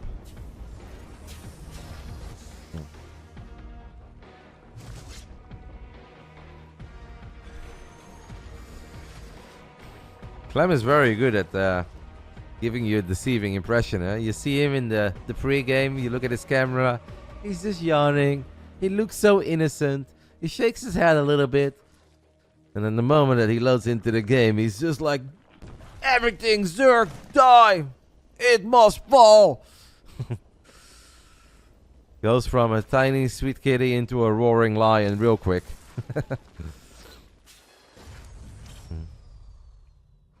We need AAA Reynor or Serral. Absolutely. And we know that, Alien. The boys know that. We know that. Clem is in amazing shape. Reynor is capable, though, guys, of making games out of things that look incredibly dire. This is a large map. This is a map with some run-by potential. Reynor is, I think, the very best in the business when it comes down to getting value out of tiny squads of links, distracting your opponent, buying some time for yourself. But that's what Reynor needs right now. Reynor needs to buy time for himself. Clem's Liberators are more annoying than any other lib out there. As that Spore Crawler is going to move, but when that Spore moves, that Liberator will move. I'm making a little bit of progress in the center. Still believe that Reynor can make something of this game. The motto of today, guys, is that we are never out of the fight. No matter how dire a start is. No matter how dire a Clem War may look. And obviously this one is off to a great start. We're going full Bravo team on these WTL playoffs. Reynor has played a decent amount of Mutaling Bane, as we've got those 1-1 upgrades with on the melee, finishing up melee and carapace, of course, for those Zerglings and Banelings. Reynor seems to be a tiny bit of a believer again in Mutaling Bane, at least on some maps, in some scenarios. What triggers him to go Mutaling Bane? That's obviously up to him, as that Liberator has finally fallen. Flew into the Spore Crawler in the natural. Yeah, it was, but it's gone. Baneling speed is not done yet. And slow Banelings connecting with Clem Marines, not something we see very often. It's more likely that the Widow Mines will deal damage to those Marines than slow Banelings do. At least we've got 4 base Reynor on 85 drones. Clem loads up 3 medevacs, guys. He's going to send everything into the main base. Reynor had no vision of this little corner. He's going to see it now. Uh-oh, our Evo Chambers. But hey, the good news is that at least 1-1 just finished up. So Clem is going to get an Evo Chamber here, guys. But it isn't even all that bad. That Widowmine did some friendly fire as well.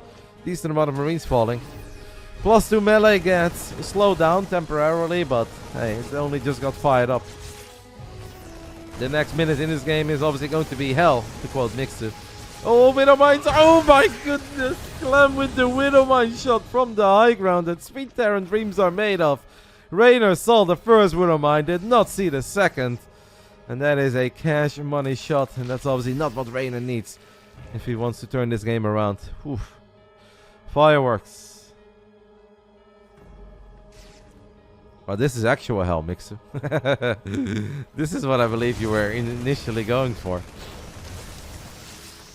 That Widowmine is still there as it gets another shot off on the Queens this time around. Double kill on the Queens. Clem is going to steam into the natural as well, and this could very well be it. Reynor cannot spend his money anymore. It's going to be so hard for Reynor to stay safe in the natural and the third. At the same time, we have a couple of Banelings that need big connections.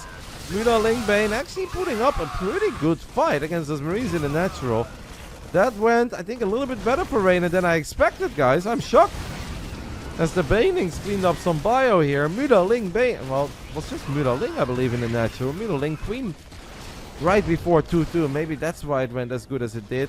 I hope that all the Widowmines are fired there. Reynor weathers the storm and hangs in there. Did lose a lot of Queens, obviously. He's going to have, I think, a bit of a larva problem. It's going to be hard for Reynor to spend his money. I think we rebuilt that Evo Chamber, but we never started up +2 melee, so that's also worth keeping an eye on. Reynor does hang in there at least a little while longer. Mamma mia, grazie ragazzi.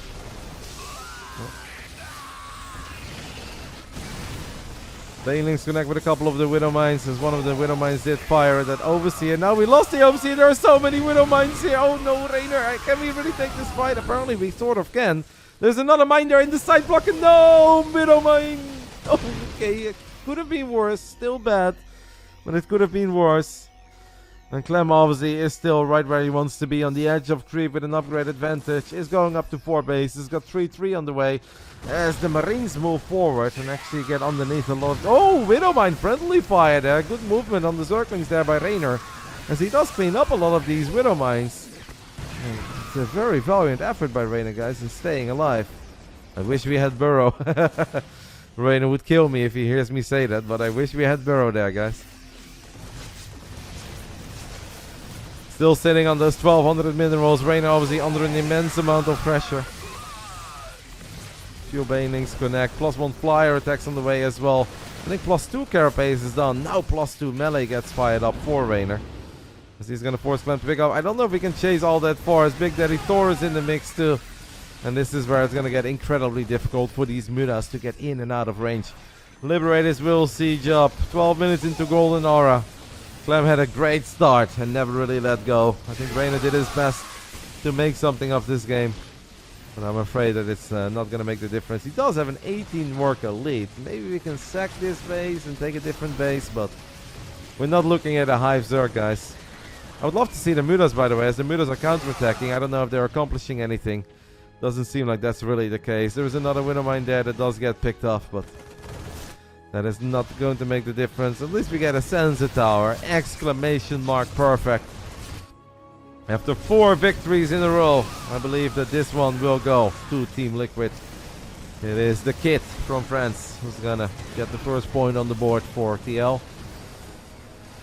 There's no reason for us to panic just yet. There's a couple of banelings get cancelled. GG gets called. Team Liquid's Clem gets the first one for TL as he takes a sip of his coffee or his tea. I believe that Clem is a tea enjoyer. Clem on fire with an absolutely MVP playoff worthy performance so far throughout all 3 days, because Team Liquid started on the very first day. However, you know what I love, by the way? I just see this comment. Clem gonna all kill, question mark. You guys are so dramatic. It's like Terran wins a couple games, Terran is unbeatable. Reynor wins a couple games, Reynor gonna all kill, Zerg still broken, all sweep, Basilisk easy victory. Clem wins his very first game, Clem all kill, question mark. It's like, you guys are extreme. Guys, it's gonna be a marathon. It's gonna be back and forth. We're gonna win maps, they're gonna win maps.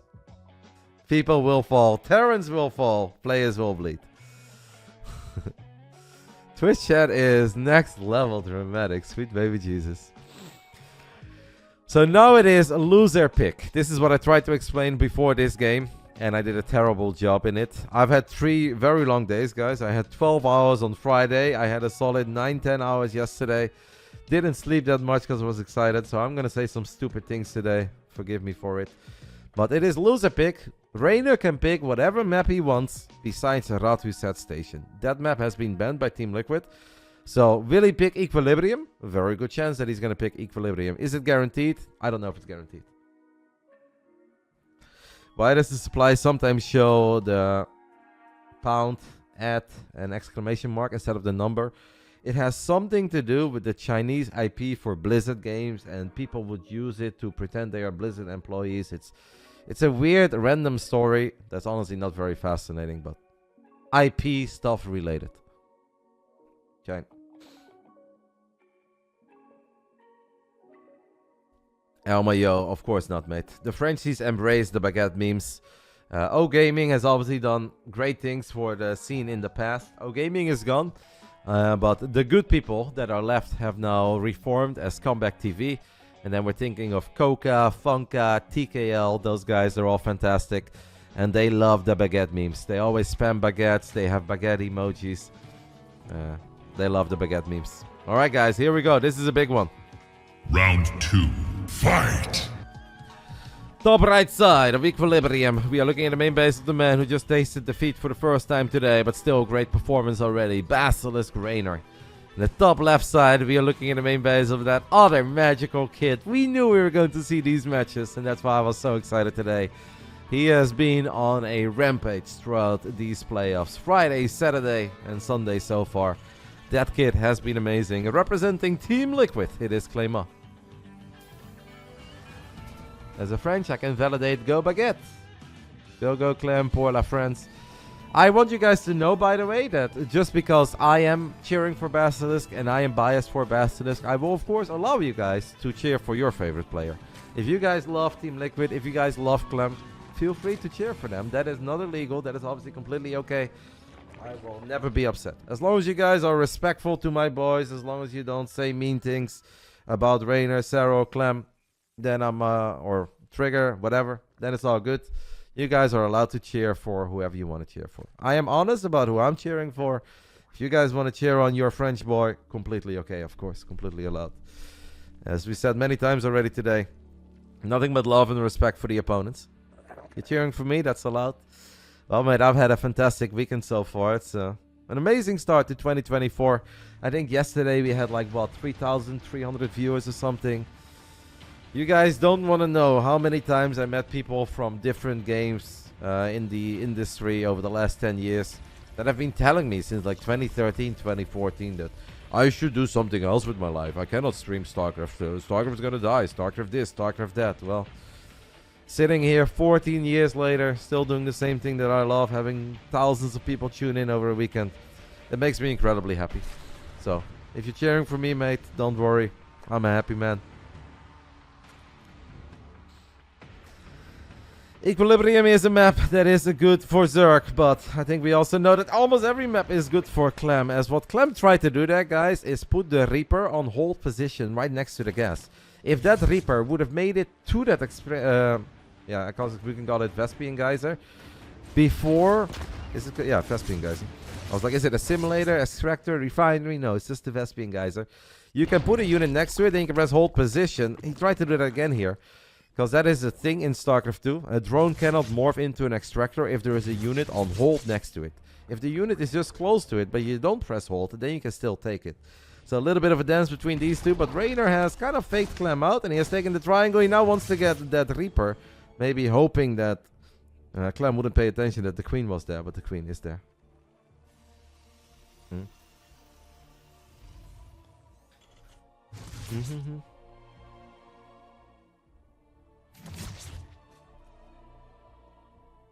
Yes. What about it, yo? Oh, okay. Ah, we don't need to go there today, mate. It's okay, mate. We're moving on. We had our fun with that yesterday. That was Saturday fun. Saved the drone minigame, and the drone was saved. Reaper Hellion.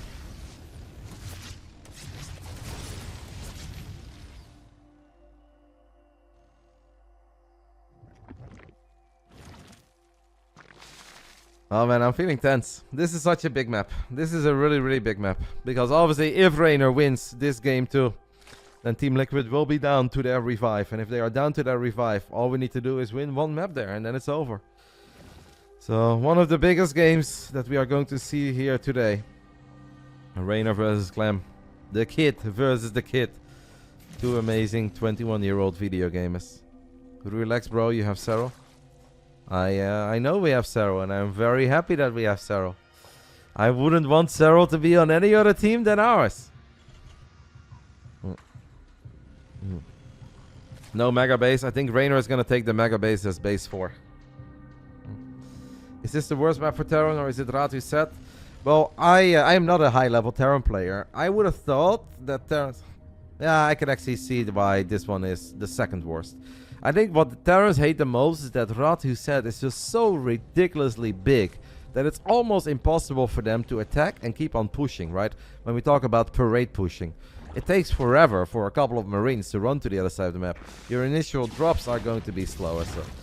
the Terrans of Team Liquid, Clem and Cure probably have unanimously agreed that they want to get rid of Ratu set. They do not want to see Reynor or Serral pick it. And...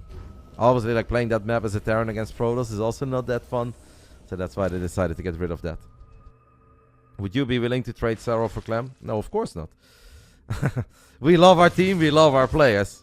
What kind of a captain would I be if I'm like, wow, actually that French guy is very good. Yeah, sure, let's do it. Like, no, of course not.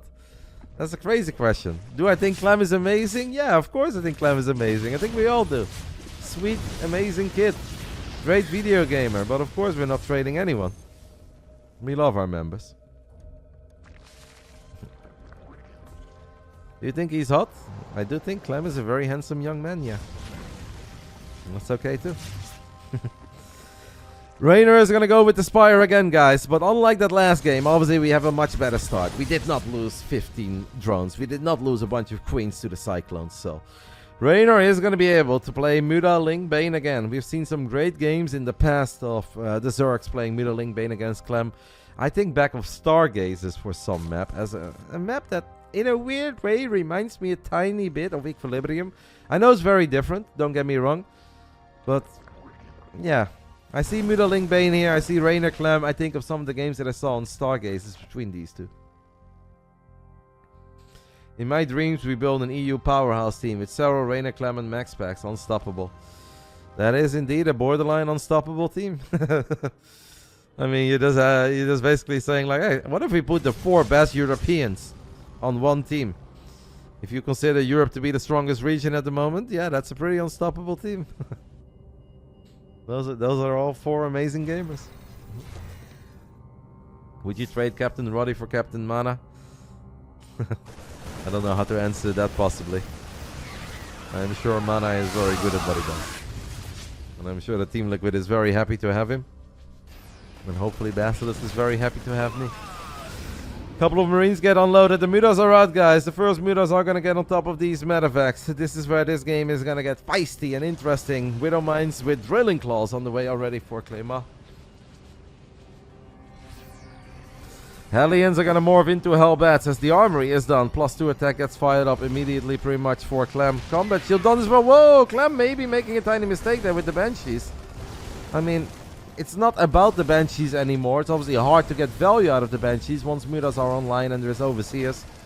But still, Reynor is going to try to sneak behind the army of Clem and pick off some of the reinforcements. And gets the first Marine, gets the second Marine. And every single Marine you can get from Claymore, it matters. But Clem now stims forward with 6 of them. That Reaper, by the way, is still alive too. MaxPax is on Psystorm Gaming and they did make it into the playoffs, but they lost to Team Liquid on the first day. That was on Friday. You can watch the VODs on my channel or over at the Cranky Ducklings, Steadfast or Wadi. I believe everybody has covered every single day.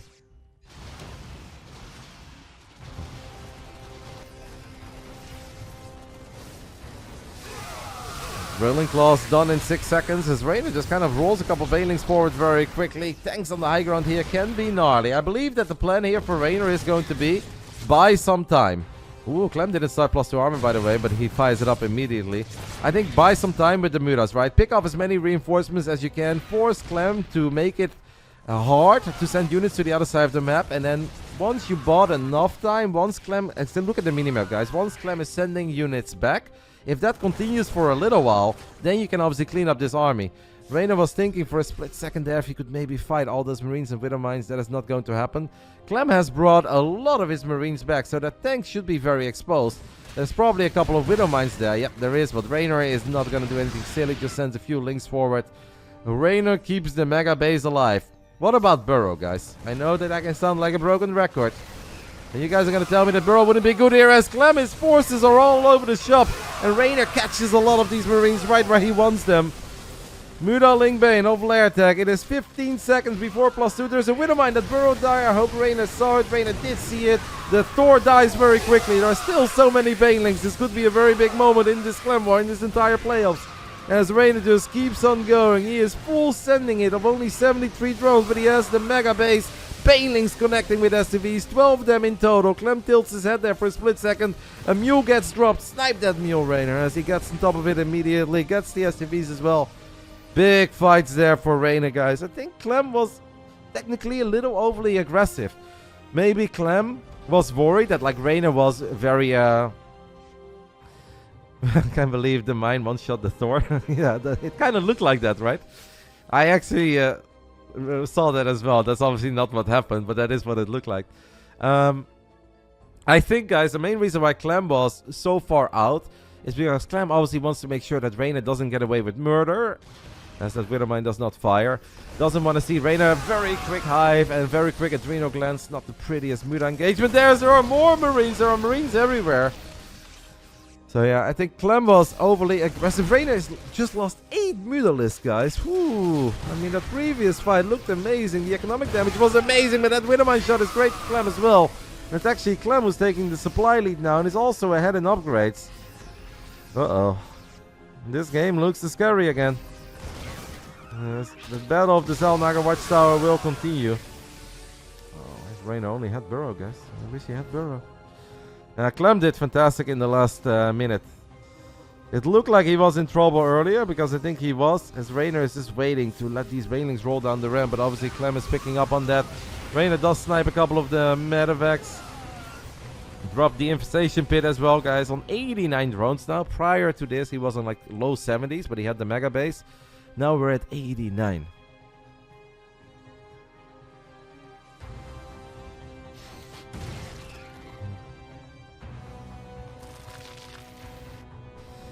Yeah, I like Muda Linkbane as well. Brings me back to the old days, right? Reynor, his infestation pit is done, and he does not waste a second as he fires up that hive immediately. Yeah.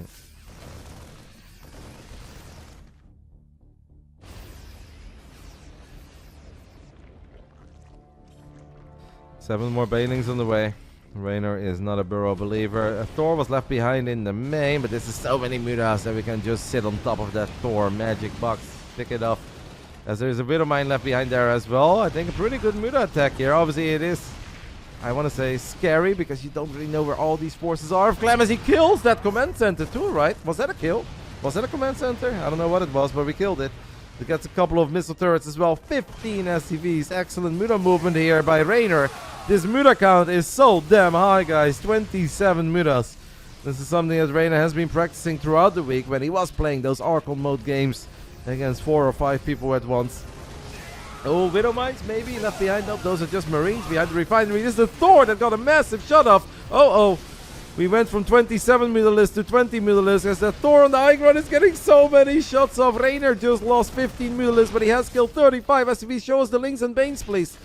35 SCVs have gone down. A couple of production facilities went down. 25 Mutalisks went down. But hey, maybe with the economy that Reynor has, it is okay to lose 25 Mutalisks. Where are the Vikings? You don't make Vikings against Mutas, mate. You do not make Vikings against Mutalisks. You make Thors, Widow Mines, and Marines. And missile turrets. Vikings are not great against Mutas. Not a Widow Mine connects. Thank the Lord that this is Equilibrium, and that this is a base where we have a very rich Vespian geyser, to quote our man Benny, and gold minerals. Because normally losing 25 Mutas is terrifying, is scary, and it always is. It's a great game so far between these two, on obviously a Zerg favorite map. As the Mutas get on top of these missile turrets, picking up a couple of SCVs. Mutas will take the fight against those Marines as well. Widow Mines were hidden underneath, I guess, the SCVs. There's a couple of the buy units are stuck in the medevacs here. Supply still close. Can Banelings find their way into mineral lines one more time? As Clem has his hands on the mega base now as well. How are them Mutas doing? We're taking a look at the picture in the bottom right side. Not home yet, guys. Reynor is not home yet. More Mutalisks fall. He's going to fire up 7 more immediately. The Lings are about to get a whole lot more powerful once they have Adrenal Glands, and obviously +3 melee is on the way, +3 carapace. Clem is about to get a whole lot more powerful too, because he is non-stop rebuilding those SCVs, and he's got his hands on his mega base. That is obviously super fresh. Nice split off there by Reynor. Isn't it sick how he's doing that while also staying on top of the Mutas? These two are playing at a very high level today. Ultralisk Cavern has been planted down. Scan has gone down as well on the Muda Linkbane. Marauder's doing a very good job there in holding the line. Great job by Clem. Maybe not the prettiest fight there for Reynor. I do think obviously at this point, guys, that Rich Vespian Geyser with Reynor is mined out. So we have to make sure that we keep on taking all of our other Vespian Geysers. Reynor has minerals for days. The Mutas make a move for the Ghost, and gets 2 of them. Loses a few Mutalisks, but Ghost take a little while as he uses the Overseers to let the Widow Mines fire. The only problem is we lost all the Overseers, so now we can't see the Widow Mines anymore. But in return, he gets the factory. He's going to get a couple of the depots as well. What an awesome game between these two. Awesome game between these two. Mutas still running circles around the main, natural, and third base of Clem, as there is a lot of Linkbane making its way to the other side of the map. Maybe Reynor is going to make a move for that planetary. The Baneling count is high enough, I think. Muda's keeping Clem distracted. Baneling count is pretty high. We're going to use the Banes. We're going to blow up 13 SCVs, blow up the planetary fortress as well, as Lings and Banes are crashing into the Marines and Marauders. You know, there are these moments where you expect Clem to be down to like 110, 120 supply, but it just feels like it never really happens. He is holding that solid bottom of like 155, 160, or floor I should say maybe. Oh, careful, those Widow Mines are still there, Reynor. I guess they've already fired. Clem is definitely under an immense amount of pressure, but he is not dead yet. As long as Clem is close to maxing out, has 3-3, and has a Ghost Academy, he is not dead. Things look good for Reynor. Clem is, yeah, you guys can see shaking his head a little bit.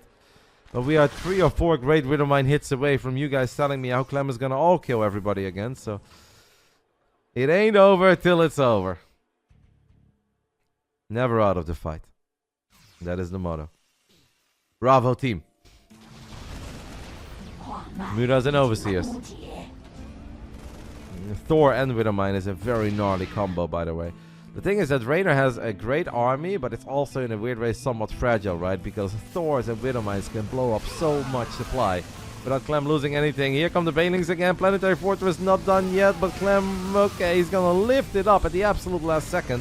So he saves the command center, only lose 6 SVs. Mudas will go for the picture in picture. Come on, show us the Mudas, please. The Mudas are doing that thing. I guess we have taken care of those Widowmines. 13 SCVs have now gone down. As that factory gets taken care of as well, it does feel that these guys are playing Arkle mode over here. As the Ultras and Banes turn around, battle the Marines and the Marauders. This army is very low on HP. We are 2 or 3 Ultralist swipes away as Clem has finally dipped to like 125, 130 supply. And that is going to be good enough for Jack Frost. Reynor ties things up in the kid versus kid battle. And that is a draw that we will happily take. Now I'm going to do some team duties immediately. Next up is Site Delta. Okay, Site Delta. So we have a revive match. I am going to discuss with the team what we do.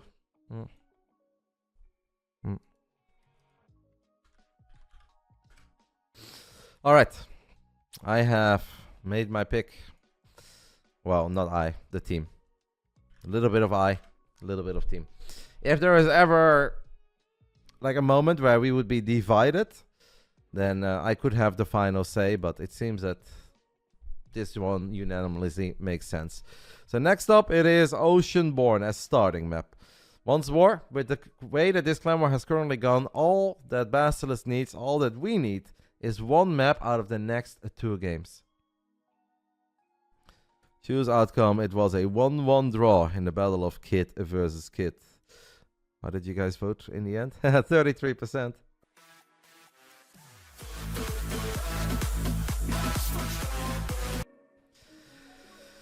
Start prediction. I'll let you guys know, because at this point the team knows too. Serral versus Clem, Oceanborn starting map.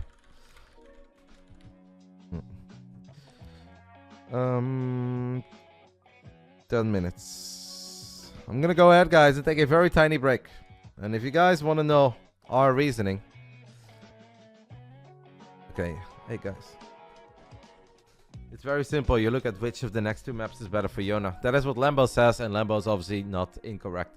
So this is Oceanborn, guys, and if this would somehow go 0-2, which obviously is not what we are aiming for, the next map would be Site Delta.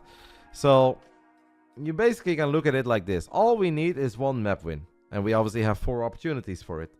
If you look at Site Delta, you look at Oceanborn, you think of what the Zerg likes a little bit more.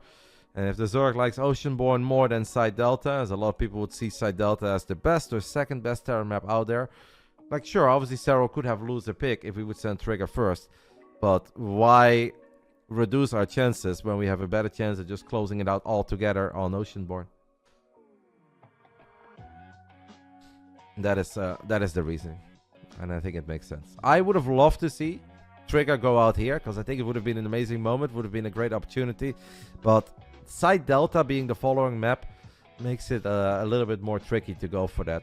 If this was a different map, if this was, let's say, Site Delta, then we could have started off with Trigger. If this is Ratu set or Equilibrium, we could start off with Trigger, but doesn't matter. We're going to go ahead and take a tiny break. I'll be back real soon. Serral versus Clem is coming up. All we need is one map to make back-to-back appearances in the grand final. Things are looking very good, but we're not there yet. I'll see you guys soon. Reynor did fantastic. I completely agree with that statement, Mr. Data. See? Clem has to win 2-0 twice. That is correct. For this Clem war to continue, Clem needs a 2-0 and then he needs another 2-0. All we need is one map. If we win the first map, we advance into the grand finals. If we win the second map, we're into the grand finals. If we win the third map, we're in the grand finals. And if we win the fourth map, we are also in the grand finals. So we have 4 match points to bring it home. It is the Finnish Phenom, Joona, the great Joona Satala, against Clem. I need to stop my music.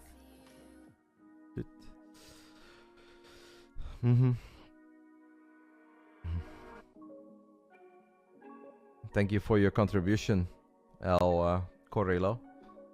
Wow, yo, you were so quick, mate. I was trying to get him, but you were like, bam, bam! I've got you in my sights. You were so quick. My man, executor, guys. Quickest band in the West. Serral versus Clem. 946 elo versus 968. I think he was being ironic. It's not how it works, poops. You don't come into a channel and your first message ever is an ironic, weird, negative message. Can always apply for the unban. Can try to do better. I have a hard time imagining that unban is going to be very sexy. What did he say? Doesn't matter. We're not going to focus on that. We're going to focus on Serral versus BASILISK versus Team Liquid. Game 4. Let's get into the game. Let's start the game. Let's start the game. Here we go. Match point number 1. In the bottom right side, we are looking at the main base of the Finnish Phenom himself. One of the most accomplished StarCraft 2 players in history. In the eyes of many. The GOAT of StarCraft 2. BASILISK Serral. He's here, baby. In the top left side, we are looking at the main base of the playoff MVP so far, as he's been absolutely spectacular for Team Liquid. It is Team Liquid's Clem. The announcer is going on me. I low-key love him. I low-key love him. Barracks at home. Nothing too weird to kick things off here. Clem obviously knows that he's got a monstrous task ahead of him. He needs to 2-0. He needs to win this map. Then he needs to beat Serral on his map choice, which most likely is going to be Equilibrium if we get there. And then he would also have to defeat Trigger 2-0. Clem has his moments where we absolutely know he's capable of that. And as much as I love Clem and as much as I respect him, I hope today is not one of those days. It is indeed pool first. Pool before hatch. What is the idea behind this? A pool with a 115 gas? I'm not totally certain. Maybe we're going to sneak a couple of links to the other side of the map. Roddy, did you loco for skill, if you know what I'm saying? I believe there was a loco for skill, obviously. The graphic did not change. I took a screenshot of the predictions, because I know a lot of you guys would probably ask me about it, and I could have missed it. So, Chelsea, the potato that I keep on battling, predicted Team Liquid. F91, who I also beat yesterday, predicted Team Liquid. The cute kitty, the very fluffy cute kitty, predicted BASILISK. Roddy BASILISK. Wardy, I believe that Wardy initially picked BASILISK, but after watching all the games yesterday, I think he changed his mind. And he actually picked Team Liquid to beat us. XY picked Team Liquid. Maxet picked Team Liquid. Crank, my boy, picked BASILISK. And Loco for skill. I don't know what Loco's playing today, but he picked BASILISK.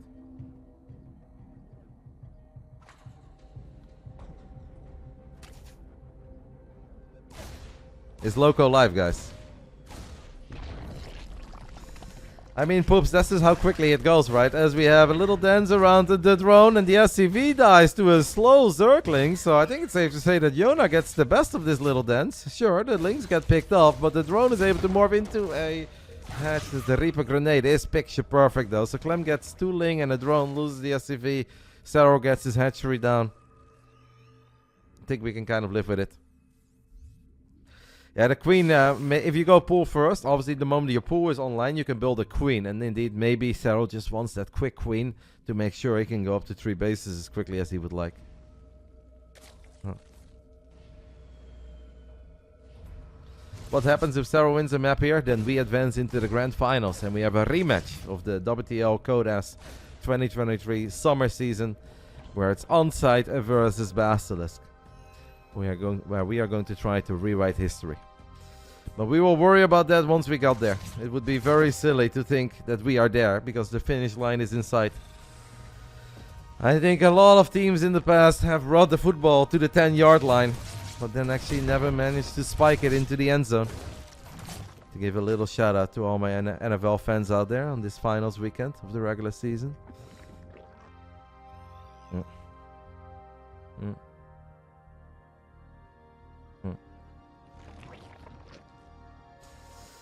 Reaper is doing its thing. It is a Clem Reaper. I said it before on Golden Aura. I think it is the best in the business. Good thing is that Yona is also the best in the business. Alien Banshee is going to be the name of the game here for Liquid's Clem. Clem obviously is very confident in his ultra late game, so I don't expect Clem to do anything overly aggressive early on. I think Clem is ready for a potential marathon. I hope it's not a marathon, and I hope it's a sprint. Roddy spiking football. Roddy won't be spiking anything.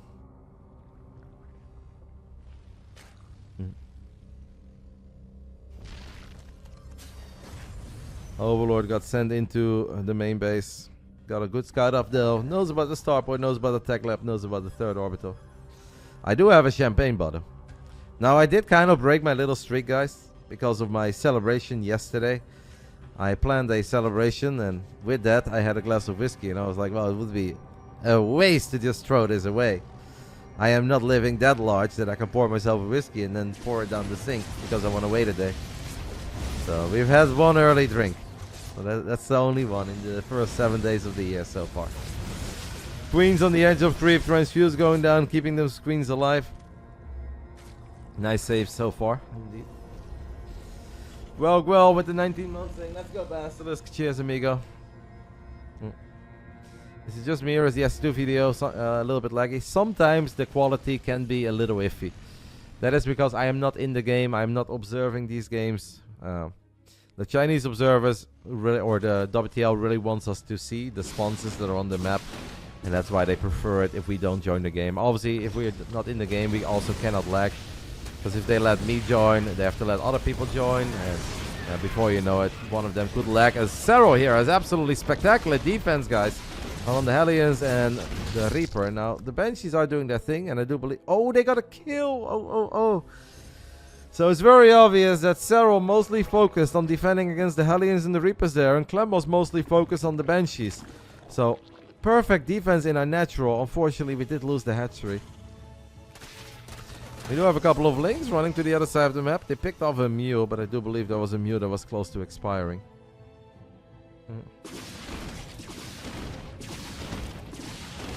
Hello, Reynor.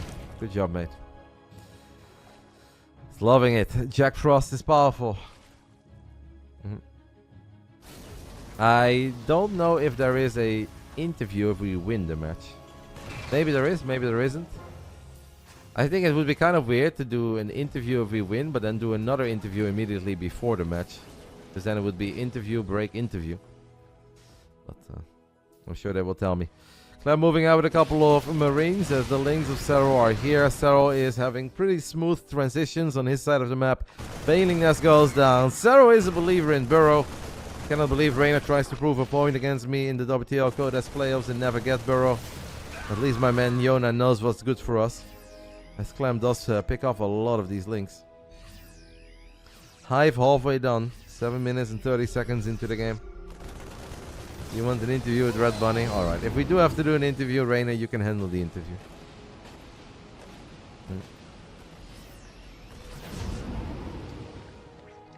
It could be that they interview us after this match, and then they take a break, and then when the break is done, that they will interview on site. That is possible, yeah. Serral's a bit light on supply. It's okay. He's investing in a lot of stuff. He's got 83 drones. We've got upgrades on the way. We've got Ravages on the way. Hive is done. We can fire up some of these sexy Hive upgrades like Adrenal Glands. Serral will not skip a beat on it. We did drop a couple of frames there watching the stream. I think Serral's bulletproof so far. The way that we know Yona. The way we love Yona is Clem sets up a bit of a trap there. Letting the Queens chase those Banshees. And then the Marines were there to potentially punish Serral. But Serral's pretty quick to react. Only a single Queen goes down. Nice attempt there by Clem. Smart idea. But Yona on top of it. Another Queen does get picked off creep. I do believe we have plenty of Queens left. Ultralisk Cavern going down. 8 minutes and 45 seconds into the game as the Queen is battling the Banshee there. Banshee does activate Cloak. And is able to get out of harm's way. Clem still active with that double drop on the right side. But Serral has a couple of roaches defensively. A Queen and a Spore to keep the natural safe. As he is mostly focused on this bottom left side setup. I do worry a little bit about then defending this position, guys. Because with tanks on the high ground, I think this can get scary. I think this can get gnarly. We have Lings and Banes going up this ramp as Clem is going to end up losing that tank.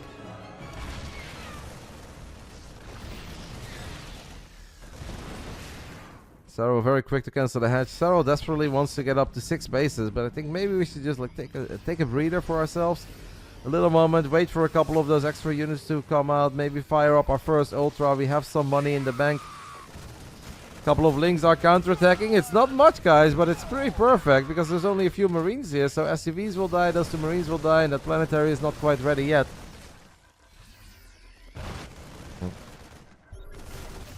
Scan goes down as a couple of these Lings will get revealed. Blinding Claws get casted on top of the tank. Serral is going to take this fight on the edge of creep. There is still that one tank on the high ground. Not the worst fight, not the best fight, but I think it's quite okay because it reduces the tank count, which makes it harder for Clem to keep on attacking. And now obviously we have these Ultras on the way. Banelings on creep are terrifying for Clem, so that's why Clem needs to run away. Overseer is not here, I guess, and the Cloak Banshee is a little bit annoying, but the Abduct did land on the tank. Clem has just sent pretty much everything he has. You guys saw it on the minimap. I mean, a whole bunch of red streaming down from the top side to the bottom side as Clem really wants to be aggressive before Ultras are out. There are 5 Ultras on the way. A lot of the Banelings will not connect. Clem picking off a couple of Corrosive Vials do pick off the Medivacs. But Clem is playing this with a sense of urgency as the first 3 Ultras are out. We don't quite have Kindness Plating yet, but we will have it now. But Serral will tap out immediately. GG gets called, and after 11 minutes, it is Clem who gets the first one on the board for TL. Razor thin window there for Clem to strike right before all those Ultras would show up. Clem takes the 1-0 lead. Somebody said another Equilibrium. There is a very good chance that this will be another Equilibrium. Clem making an even stronger case for himself to pick up that playoffs MVP bonus. But that is just the first of 4 games that Clem needs to win. Serious prediction about the upcoming match. I think we're going to play on Equilibrium. And I think Serral brings it home. How is he going to bring it home? I'm feeling Sharking Infestors. Well, a moment by Clem to this. It felt indeed like an F2 because there were units in the top right, there were units in the center, there were units in the bottom left, and suddenly I look at the minimap and all that red is just funneling down through the bottom center, and Clem stims forward on creep right before these Ultras come out, right before Kindness Plating kicks in, and when the Baneling count was low. Clem loses 1 game of the next 3, Team Liquid is out. Clem is on a 4-map mission to keep TL alive. He's 25% there.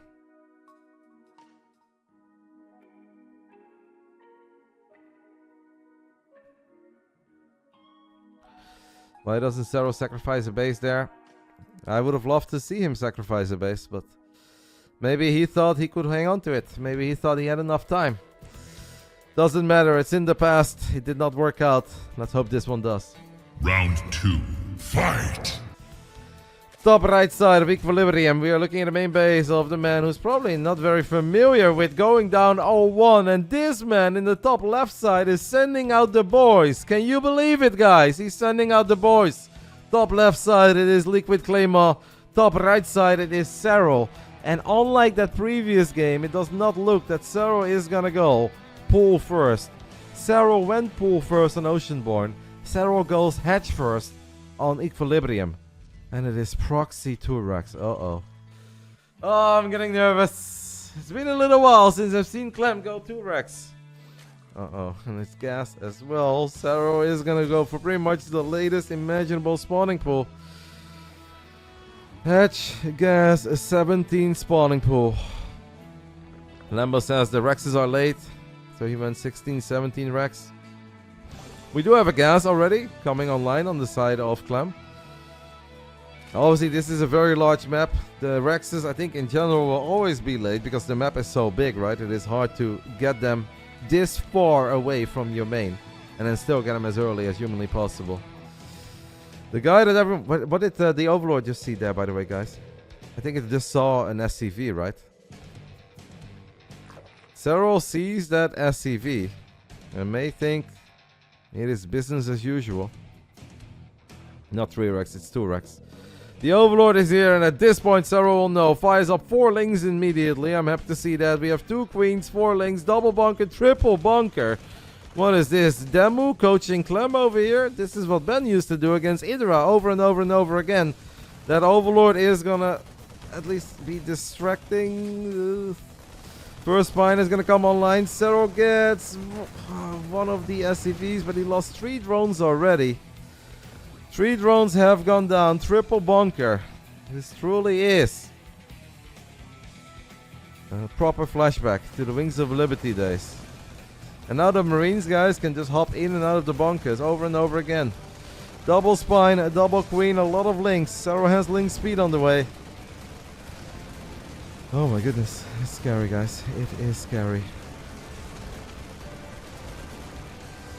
6 Marines at the moment. 10 more lings in production with double spine, 10 lings. If all of these spines can go forward, the queens can buy some time for transfuse energy. I do believe that we can keep this hatchery alive. We obviously need to keep this hatchery alive. Losing the hatch is not an option if we're already down 7 workers. I want to see... Click on the queens, please. I want to see the energy on our queens. We are 10 seconds away from Zergling speed. The link count is proper high, by the way. It is so high that it could immediately, if it crushes this, run to the other side of the map, and then Clem needs to worry about having a wall off. 2 spines are early. Hatchery is starting to drop somewhat low as Clem is channeling his best demo impression. The first transfuse goes down. This is the moment that Serral decides to full send it with the spines, with the queens, with the links. The first bunker is going to go down. The second bunker goes down. The third bunker goes down. And the links will be able to clean this up. And Serral keeps the hatchery alive. It is low on HP, but he keeps it alive. We are transfusing a Zergling like it's our firstborn baby. And of course, Serral made a lot of links there to defend, but he keeps the hatchery alive, and that is all that matters. Things looking mighty fine. This is a close call, by the way. Raise that depot, Clem. I think you have to raise that depot because the links are coming. You have to... Ooh, he's still building Marines, by the way. Cheeky Caloris, but the links get in, and we'll see a lack of command center. I mean, this is big. Serral needs to probably stop droning, right? I know we have the spines and the queens. I would like to see Serral go back to building queens and Zerglings, guys. Because Serral is going up against a 1-base Claymore. Please, no more drones, guys. We are up to 23. He's going up to 3 bases. There is another queen. I want to see more queens. I want to see more Zerglings. The Marines will reveal themselves. I mean, that's at least gonna force out. Okay. That is not quite enough Zerglings to battle this, but... Obviously, losing this hatch is not a big deal, right? It's still 2 bases against 1. Clem is now going to drop a command center on the high ground. Serral does want to keep this hatchery alive. I think it is time to cancel it. It will get cancelled.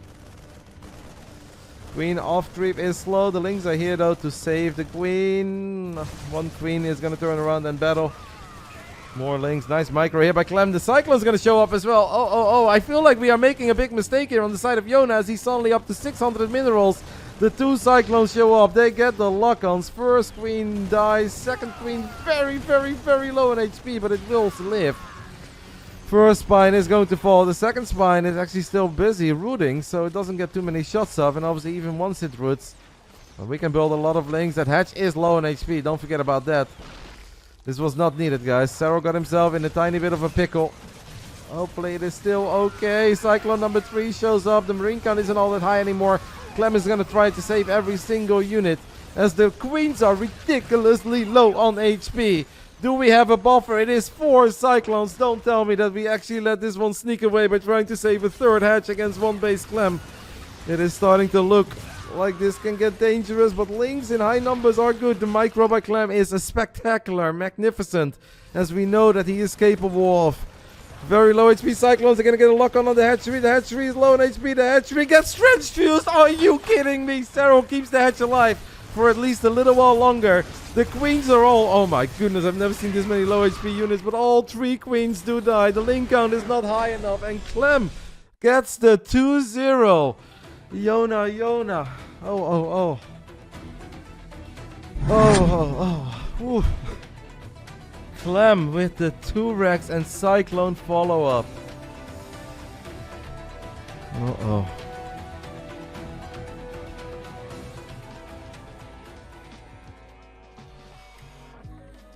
The way that it works, guys, we've obviously explained it a few times, but we can do it again. It's okay.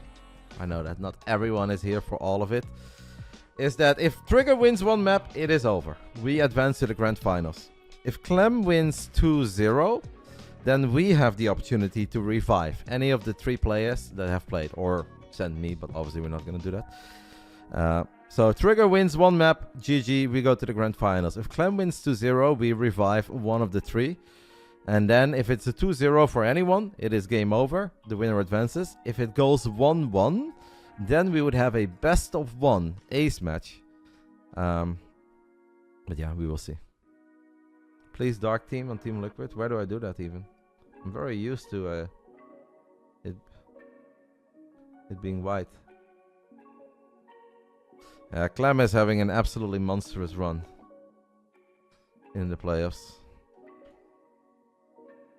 No, we vetoed Hecate. The ace match, the way that ace match works is that the initial veto stand, and then you both veto down to 1 map. So we would probably end up on Oceanborn or something like that, assuming it's a TVZ if we get there.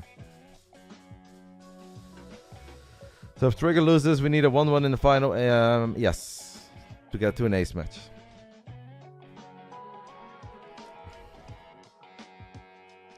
Yeah, it still feels very good. And I believe in Trigger, guys. I really do believe in Trigger. Now, the opening map here of this best of 2 is Site Delta. I think Site Delta is a tricky map, but it is okay.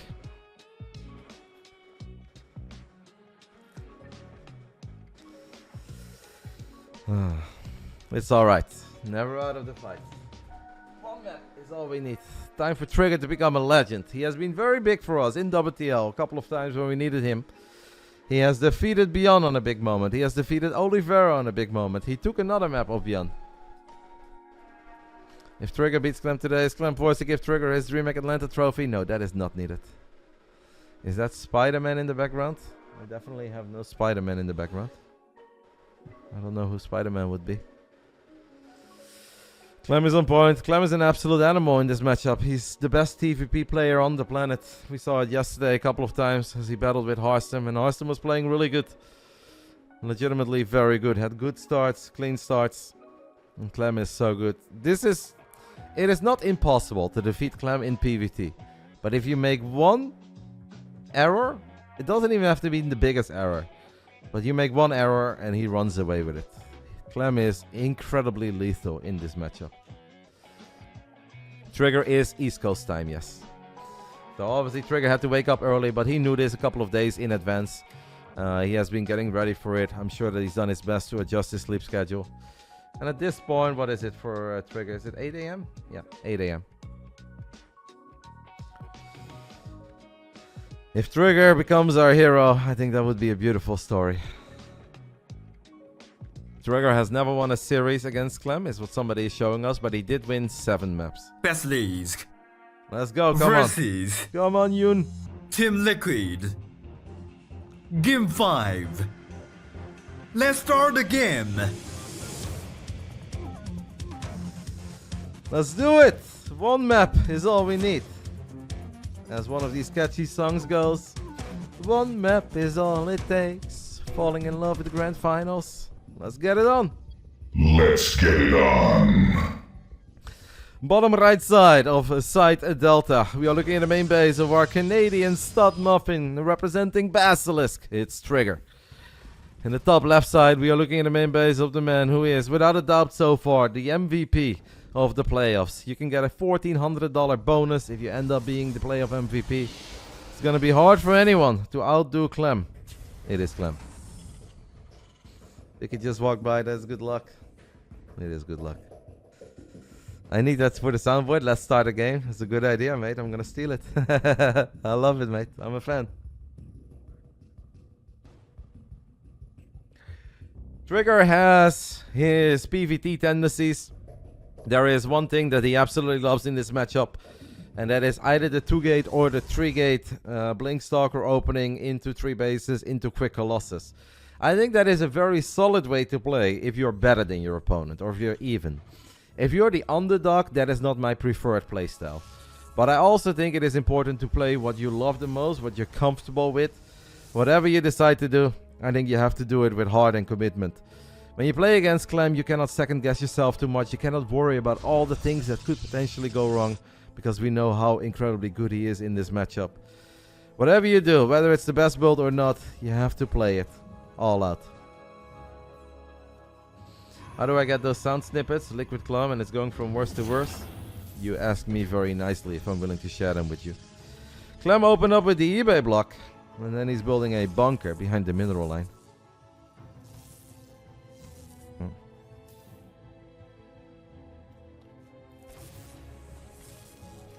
Is Clem the best Terran on Earth at the moment? I would say he is, yes. And I think a lot of pro gamers will tell you that he is. eBay block into a bunker into double Reaper. It's a very annoying build to go up against. Now we do have a pylon here, but Trigger has not seen the bunker yet.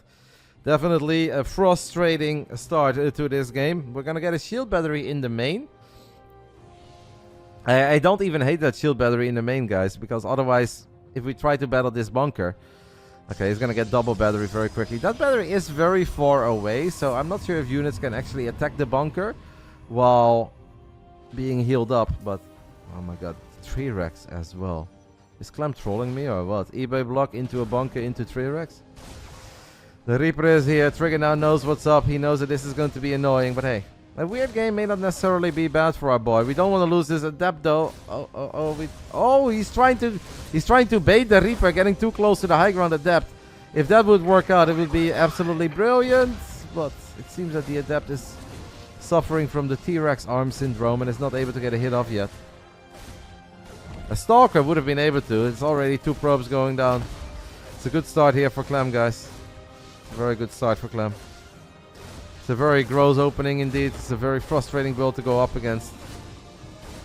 And the likelihood of Clem making a micro error is not that high. But hey, at least we have double battery now. This is obviously a somewhat big investment as well. It is double Reaper. The command center was delayed a little bit. So losing 1 or 2 probes is not the end. We just don't want to see this snowball.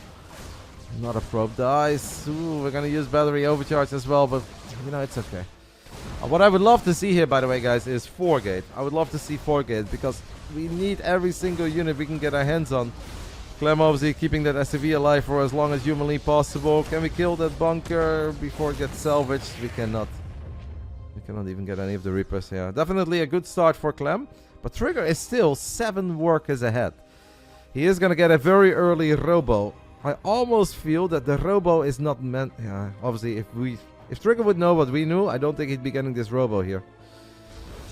Oh my goodness, he's going up to 3 bases as well. Well, he is playing it all out with commitment, but this would be good against like a Widowmine follow-up or whatever. Is this good against a 3 Rex follow-up? I don't think so. I do think the Reapers are going to fall here. But Clem is already moving to the other side of the map. That first push, guys, the first time that the 3 Rex is going to reveal itself, it's going to be devastating. Clem's so annoying with the Reapers. He's keeping them alive. Combat shield will probably not be done. We need units, Trigger. He's getting another gateway. We need units. We need to protect our batteries too. Oh my goodness, it's still alive. Are you kidding? Super frustrating. Robo Bay going down as well. Trigger did not expect the 3-Rex. He's gonna see it now. Can we save these Stalkers for a split second? The stim is done. Stalkers are cornered. We're just gonna try to get as many units as humanly possible, but 3-Rex this early, it hits this hard. GG gets skulled. A pretty perfect game by Clem. A very gnarly game by Clem, as he takes the 1-0 lead. The 3-Rex.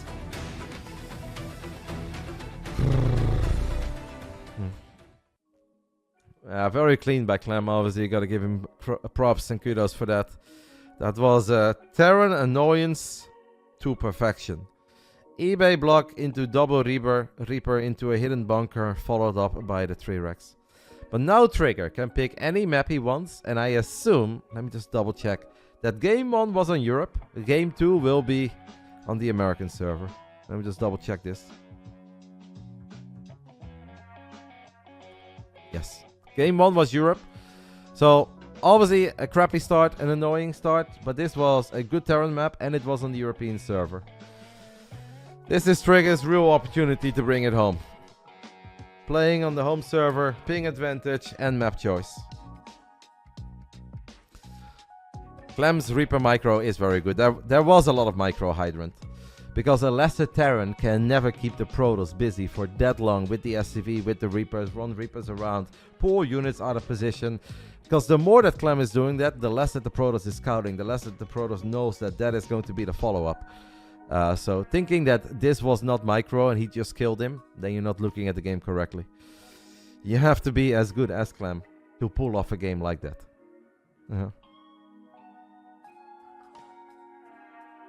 That is correct, Alex G. Punked, but...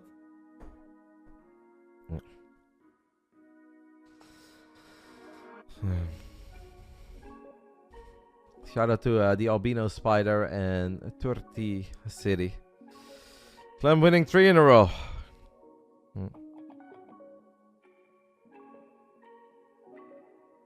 We have to stop the French kid. Why not just kill the SCV? Am I missing something? Oh, he tried.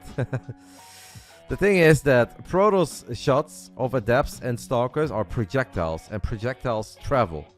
And Clem is so good that every single time you try to shoot at the SCV hops into the bunker and then it hops out. And the shots disappear. So you can't just kill that SCV. I wish it was that easy, but it's never that easy.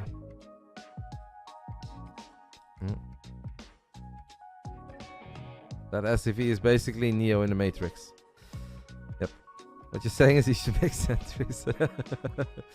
You know what would be cool, guys, if we had a Void Ray there? You know what I mean?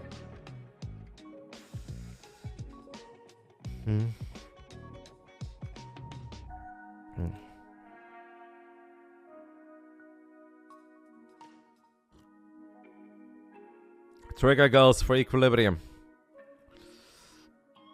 Naruto feed stories redeemed. Say hello to me. You have to update your name, mate. Naruto is no longer around.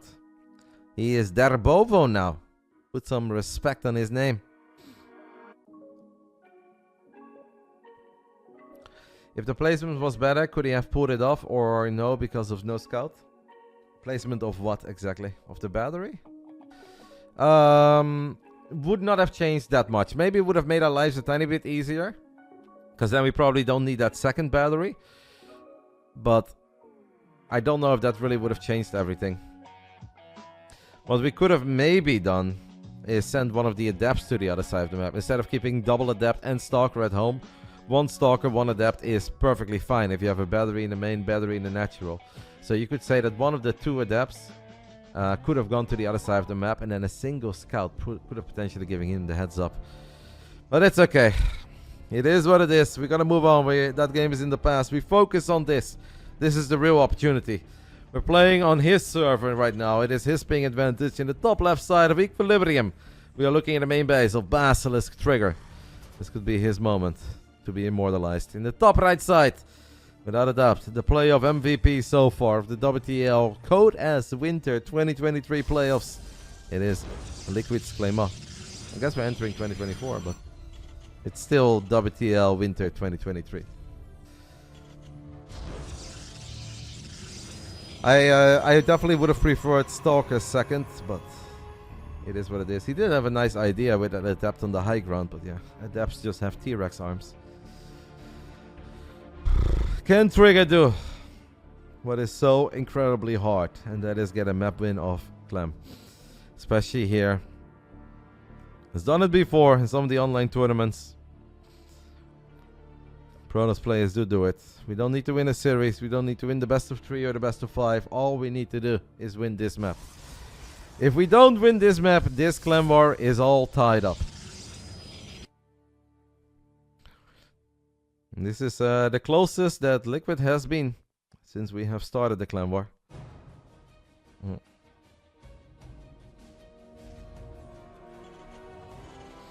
Clem went 1-1 with Reynor, Stormgod, and if you go 1-1, you are basically eliminated. You lose the life. You are done. So Clem won game 1 against Reynor, but he lost game 2, and that's why he dropped.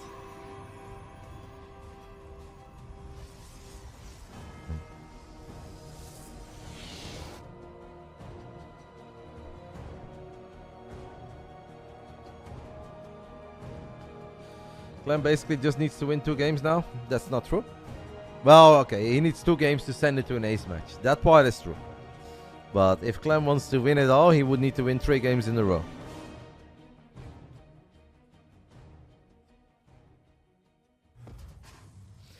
One gate fast expand with a Stalker. As Trigger is checking in the bottom side of the map. Not totally sure what this cheeky probe is up to. So if Basilisk revives some guy after this map, if we revive, it is a best of 2. But if that best of 2 goes 2-0 for anyone, it's over. If that best of 2 goes 1-1, then it comes down to a best of 1 ace match. We will discuss as a team. Oh my god, Ruffle. And I'm not going to talk about it. Because I believe in my boy Trigger. There is no need to plan for revives. There is no need to plan for ace matches. If Trigger just wins game 2 here. And I believe that my boy is going to do it. Hello, Gobbis. Good morning, matey.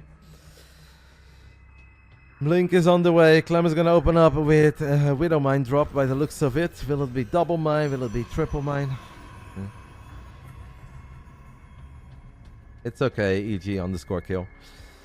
I know that I repeat myself a lot during these streams and I answer the same questions a lot, but that's also normal, right? Because not everybody is here for all 3 hours and 36 minutes. Not everyone understands it. Not everyone always has audio on. So I know that there will be a lot of repeating. That's okay. That is part of my job. Is it the most fun part of my job? No, but it's okay. It's part of it. If I can make some nerds happy and make me feel appreciated, then I'll gladly do that.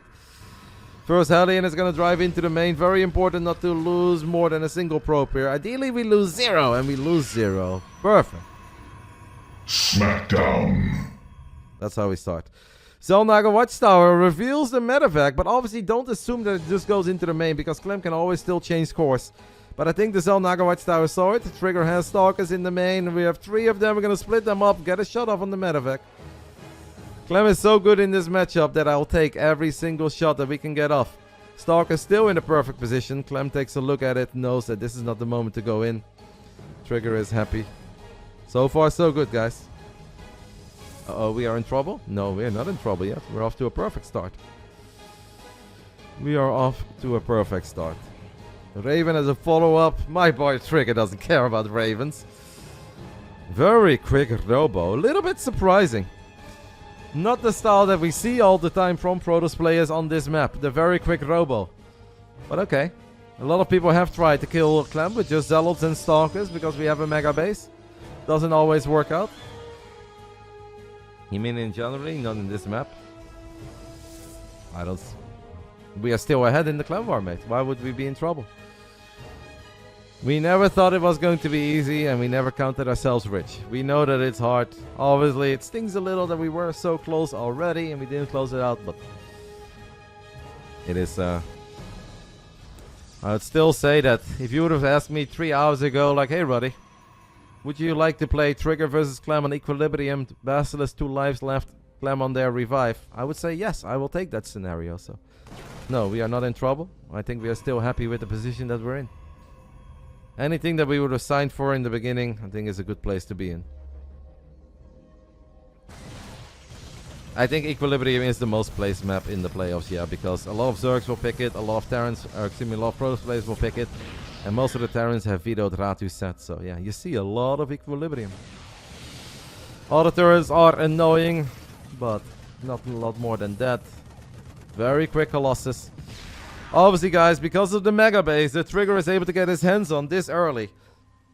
We are going to have a regular Stalker, Stalker, Colossus, Zealot army.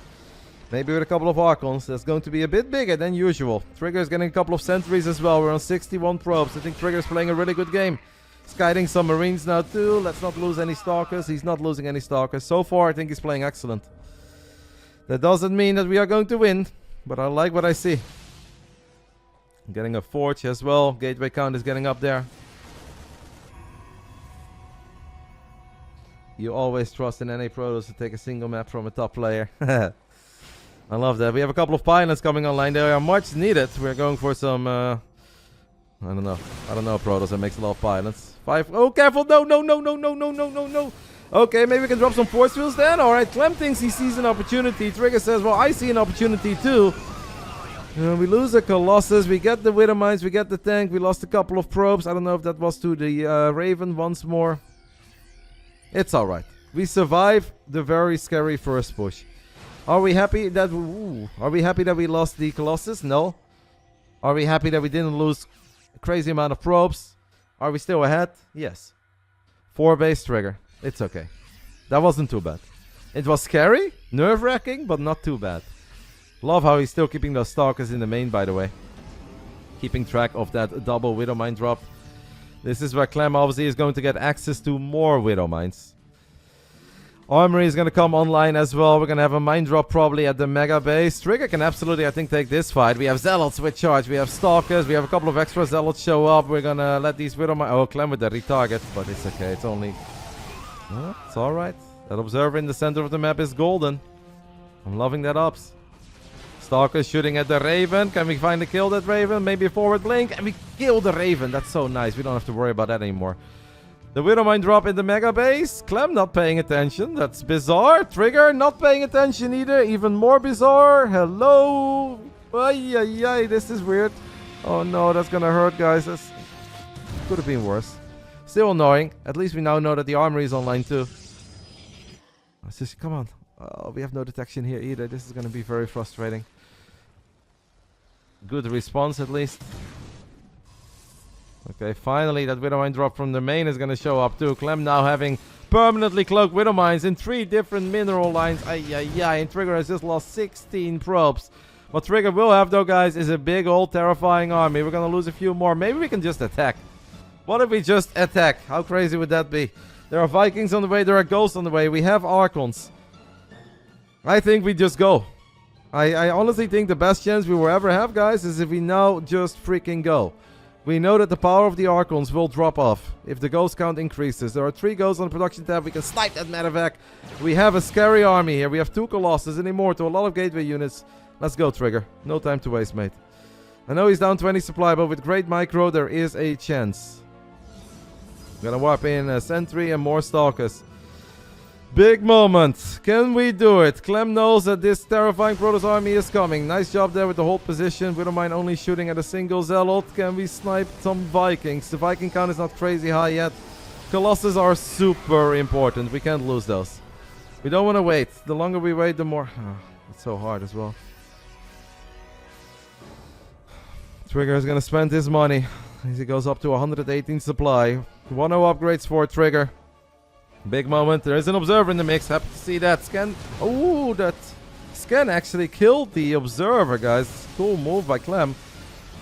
Surprised that he knew it was in range. EMPs land on the Protoss army. 1 Colossus takes a lot of damage. The Colossus was shooting at a single Marine that came back. So far, not exactly the attack that I think Trigger was hoping for. And I am afraid that we are going to have to disengage. And we're going to transition. We are 4 base Protoss.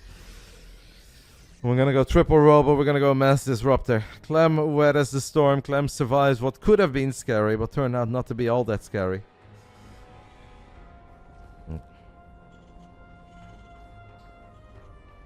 Clem obviously in a good spot now. But this is still a large map. There's always a chance that we can land a couple of Novas. Trigger does have double forts. Even getting a Dark Shrine, he's getting Storm +3 already on the way now for Trigger too, so.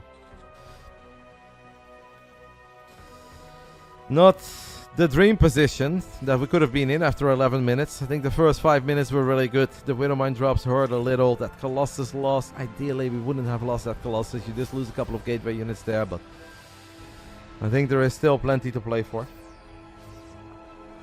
Fire! Trigger! Proper shame. We had vision with the observer there. Did not see it.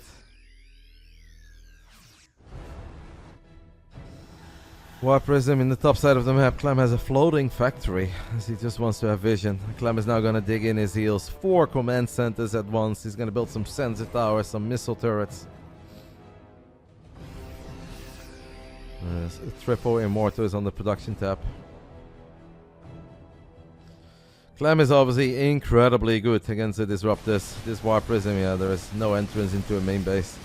Clem has double, triple layers of protection to prevent the Prism from showing up in the main before he wants it. A scan goes down. Maybe Clem wants to see if there are Stargates.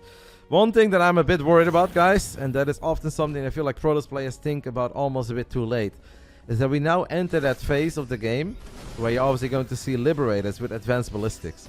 And once those start harassing, not having a Stargate is a bit of a nightmare.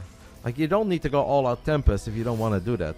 But I would love to see at least like a Phoenix or 2 just to chip away at those Liberators once they start setting up on all the bases.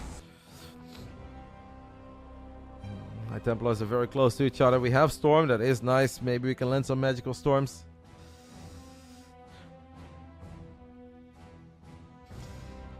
Clem obviously is going to play it very slow. Trigger's army has not gotten a whole lot better. Does have a lot of Immortals. Can we land a Storm? Yes. The first one actually not all that bad. The second one, bit of a zoning storm perhaps. We have still 3 more High Templars. We don't have any Disruptors anymore.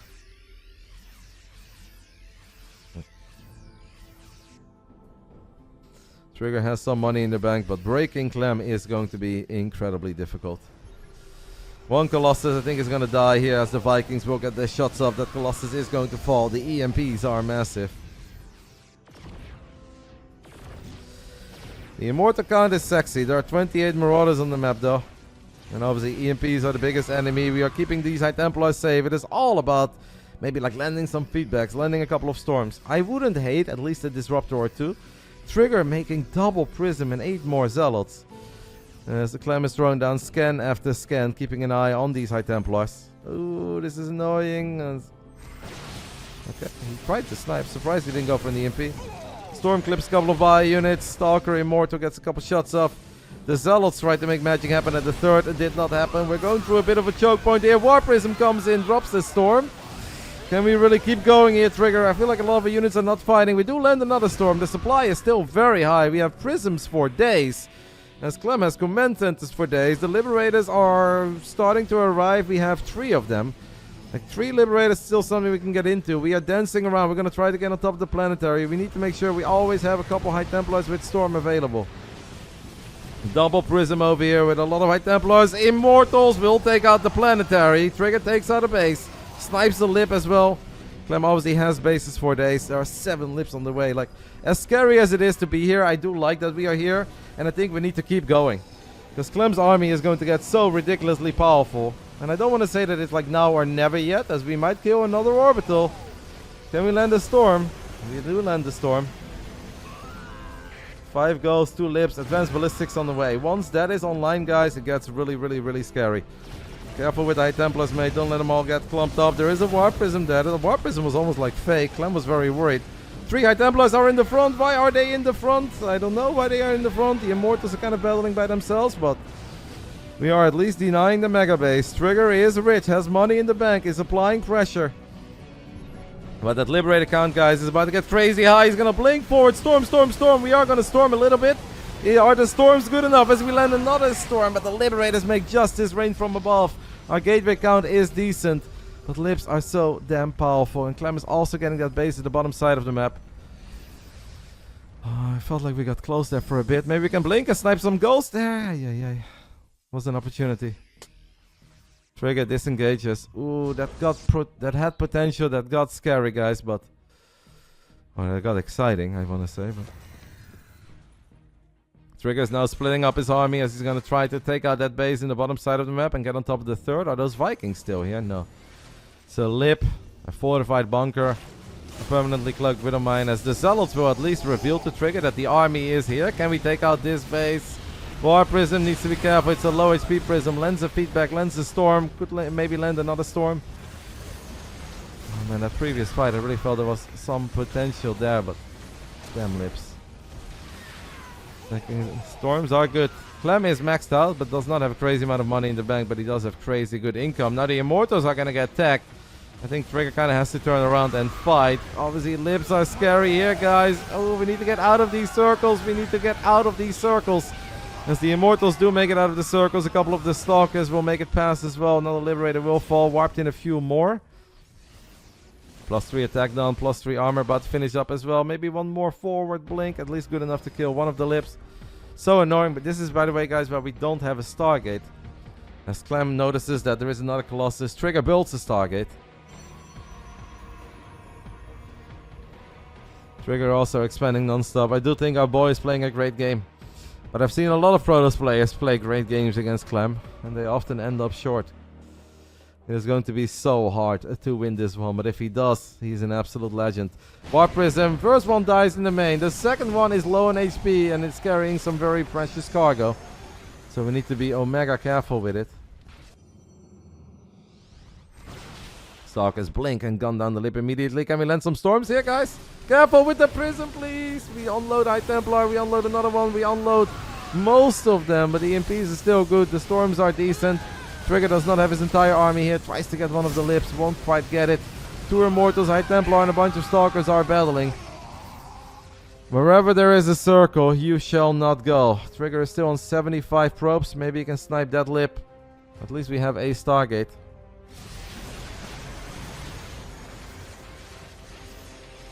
Clem is properly digging in his heels on that 6-base setup that he currently has. Libs are going to siege up at different mineral lines now, and this is where it becomes so annoying to play these games against Terran. Our army is not that great at the moment. 17 Zealots, triple Immortal, double Colossus. Alright, nice to get rid of those two at least.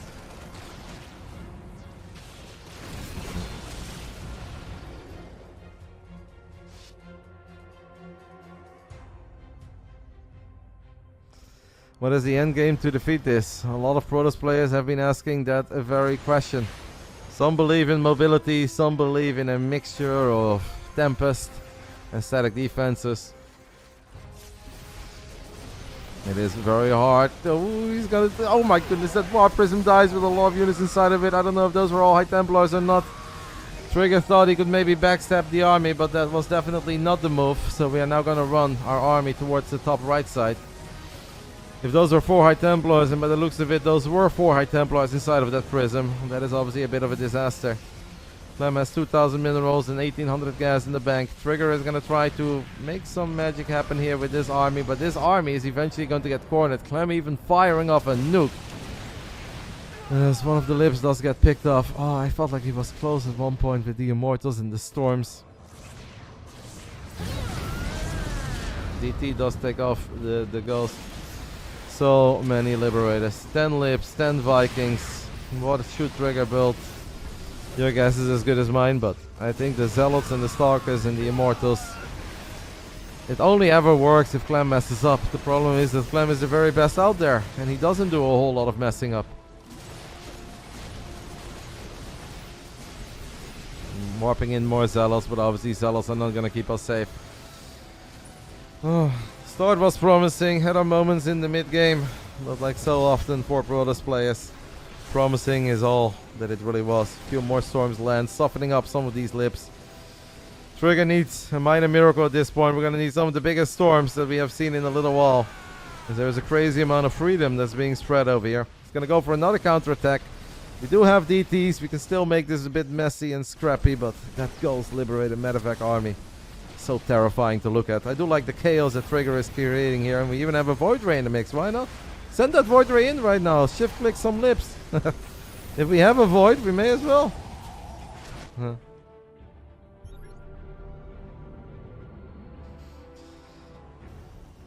Gonna try to get on top of the 7 base of Clem.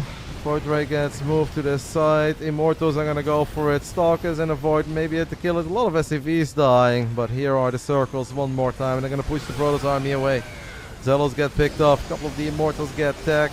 Trigger thinks about turning around for a split second, but we cannot stay near the circles. We have High Templar in the mix. Drops the Storm. Doesn't fully connect.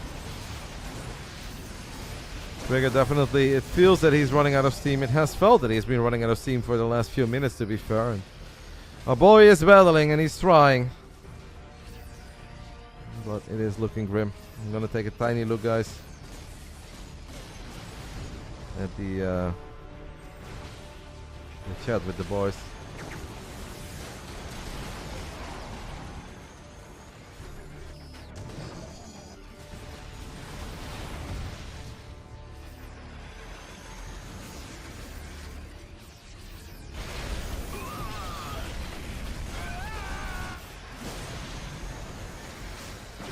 A lot of Liberators clumped up. Trigger battling, but obviously the income is a big problem right now. He's rebuilding 2 Nexi. He's gonna try to take the base in the top left. He's trying to rebuild, I guess, one of the bases in the bottom as well. Clem, his bank is monstrous. Does pick up all of his units. Oh, well, makes you wonder. If we had 2 High Templars in a random spot, we could have stormed all of that. As Trigger does get on top of the planetary fortress, gets the kill on the PF. I mean, the mobility game is not treating Trigger too poorly. The biggest problem is that he is just no longer that rich. And Clem has an incredibly valuable, expensive army that is so damn hard to take care of. 7 goals, 9 libs, 9 Vikings, 5 more Liberators on the way.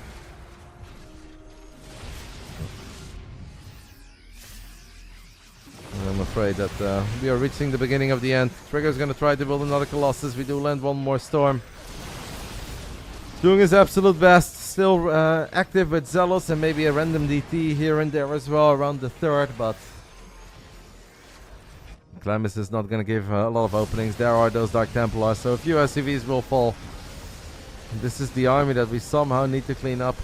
We made like 1 or 2 disruptors. We had 1 disruptor in the beginning. That was kind of it. Did not fire a shot. Believed in High Templar, and that one fight where he took out the mega base, I started believing a tiny bit, guys.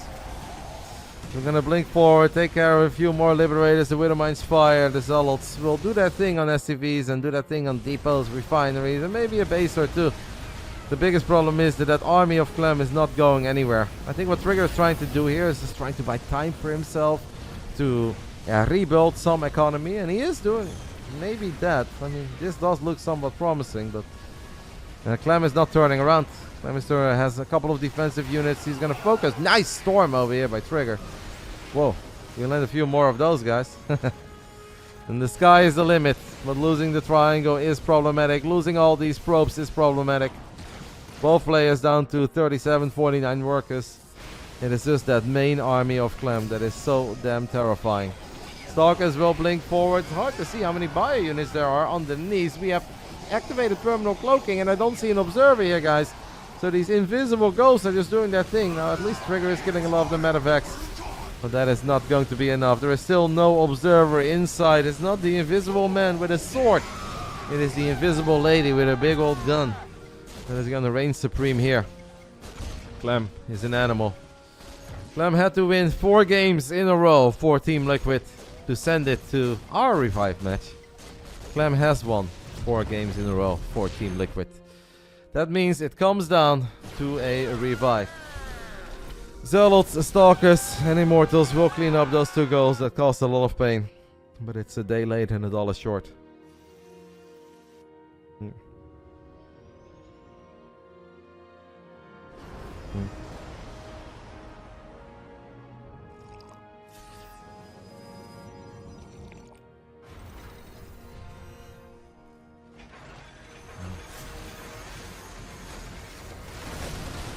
Trigger making one last disruptor, but can't even really call it a Hail Mary.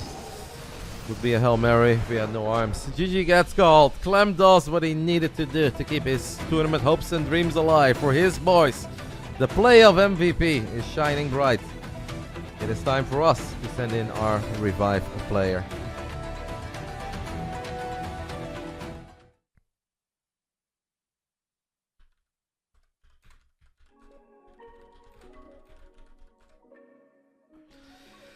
Means we're all tied up again, guys. Team Liquid versus Basilisk is all tied up after 8 maps. Shut up, Kevin. After 8 maps of video games.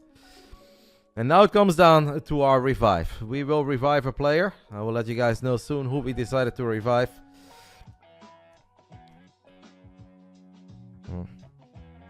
Roddy Ace.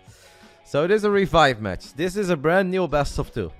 If either Basilisk or Team Liquid wins 2-0, they go into the grand finals of the WTL Code S.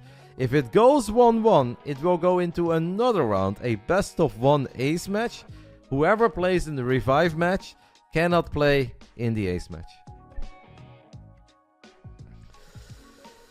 I will let you guys know what it is. I think at this point our opponents have been informed of what it is. We are sending out the kit. Jack Frost is going to do it again. Reynor versus Clem. Kit versus Kit, round 2.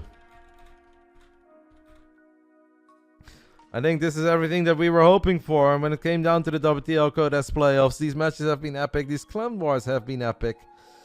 And then we are not slowing down anytime soon.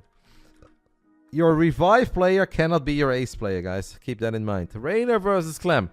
If this ends 1-1, we're going to a best of 1 ace match for all the marbles.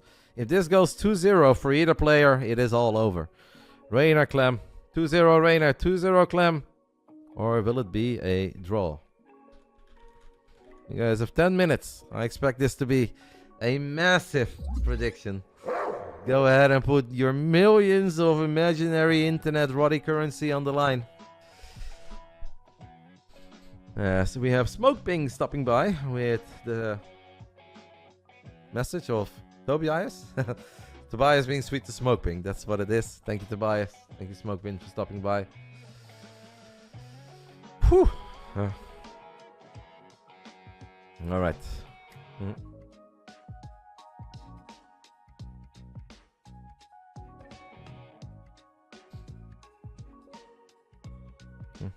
Scary.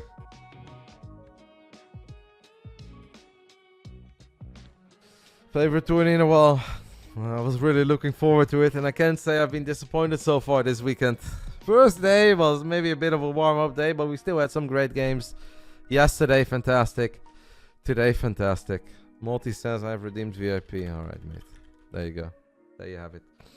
You're now VIP. I'm gonna go ahead, guys, and take a very tiny break. A best of 2 for all the marbles. A 2-0 for us, we're in the finals. A 2-0 for Clem. Team Liquid is in the finals. A 1-1. We're going to an ace match. No, I don't think there's a way to see that, Alexo, but it would be fun. I would love to know that, but I don't know if I have the possibility to see that. I'm gonna go ahead and take a little break. I'll see you guys real soon. Whew. Scary. Epic. Epic and scary. Terran, Lino. Everything is a Terran map. Everything is a Terran map.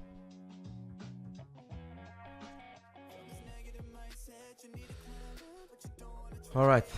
Here we go. Almost. If it's 1-1 again, both can't revive. Whoever is playing right now cannot play in the ace match. So if this would end 1-1, the ace match is likely to be Serral versus Cure. I don't think that is rocket science for anybody to figure out. But we will see if we get there. Whew! Jack Frost. We need the power of Jack Frost, guys.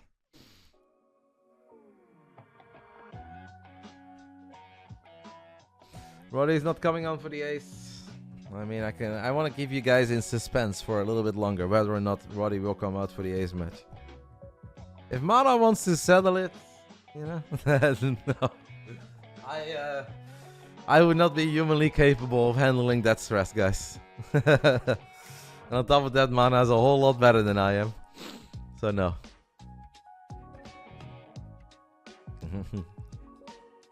Victor though, if Nazgul wants to battle, I'll take that. If Ben wants to battle, I'll take that. Mana's off race, I'll take that too. No. There's no time for fun and games, guys. There's no time for memes in the WTL Codex playoffs. Serious video gaming tournament. Versus Team Liquid. Game 6.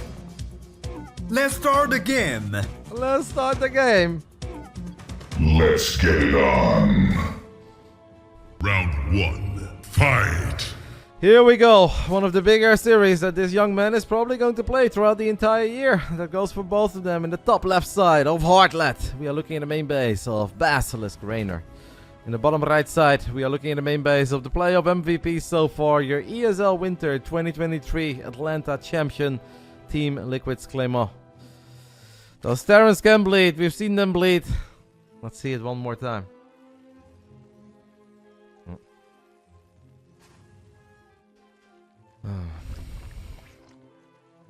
I am a tiny bit sad to see that Reynor has spawned on the top side of the map. I am a believer that spawning in the bottom side of the map is slightly superior to spawning in the top side of the map.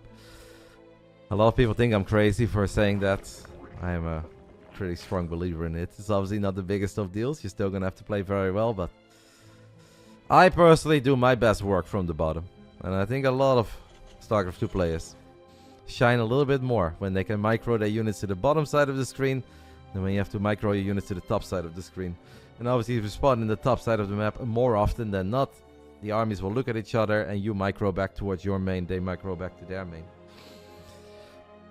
It also matters for Terran add-ons, that is true. That is maybe a thing that is a little bit more widely accepted, but I just think it's easier, especially for a race like Terran as well. I feel like microing your units towards the top side of the screen will be always slightly more unnatural to micro your units towards the bottom.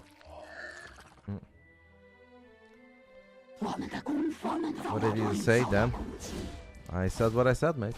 And I stand by it. I know you guys are gonna make some funny jokes, and that's it. In a serious video gaming tournament, there is still room for some jokes.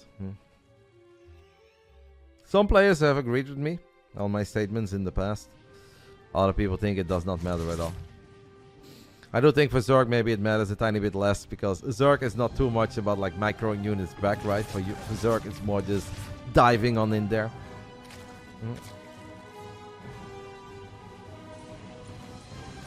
This is not the ace match, this is the revive match. Clem is still the revive of Team Liquid, Reynor is still the revive, or is our revive, of Basilisk. Heartlet is a map where Clem is pretty good. I know that lately Clem has been winning a crazy amount of TVCs. Right before that, when it was still Serral winning the Europe regionals and whatnot. This is a map that Terran players have often shined on. There's obviously a couple of good Terran maps in the map pool. Side Delta is not bad at all. Heartlet is not bad. Oceanborn is pretty acceptable to just dig in your heels, play late game. But our Zorgis decided that they hate Hecate the very most. So that's why we vetoed it. Don't know what to cheer for. If you don't know what to cheer for, mate, you can just cheer for an amazing set of games. Maybe you can cheer for a 1-1, so you get to see more StarCraft between these two amazing teams. Clem obviously on the edge of creep, trying to slow down Reynor when it comes to the creep threat. Reynor has put in some serious work over the last week. I think his mechanics are good. Is he as good as he was in Game S8? Only time will tell, but I know that our boy has done his best to get ready for this day. And that's all we can really ask from him.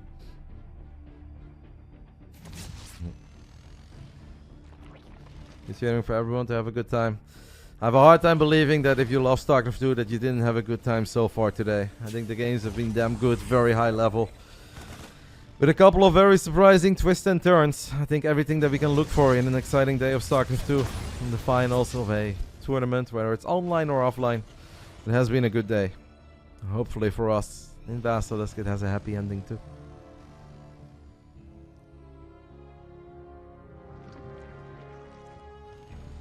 Absolutely not, YRS. This is the lower bracket final. So there will be an entire brand new clan war after this. In the grand finals, On-Site Gaming is waiting. The roster of On-Site Gaming is Maru, Solar, and Ryung.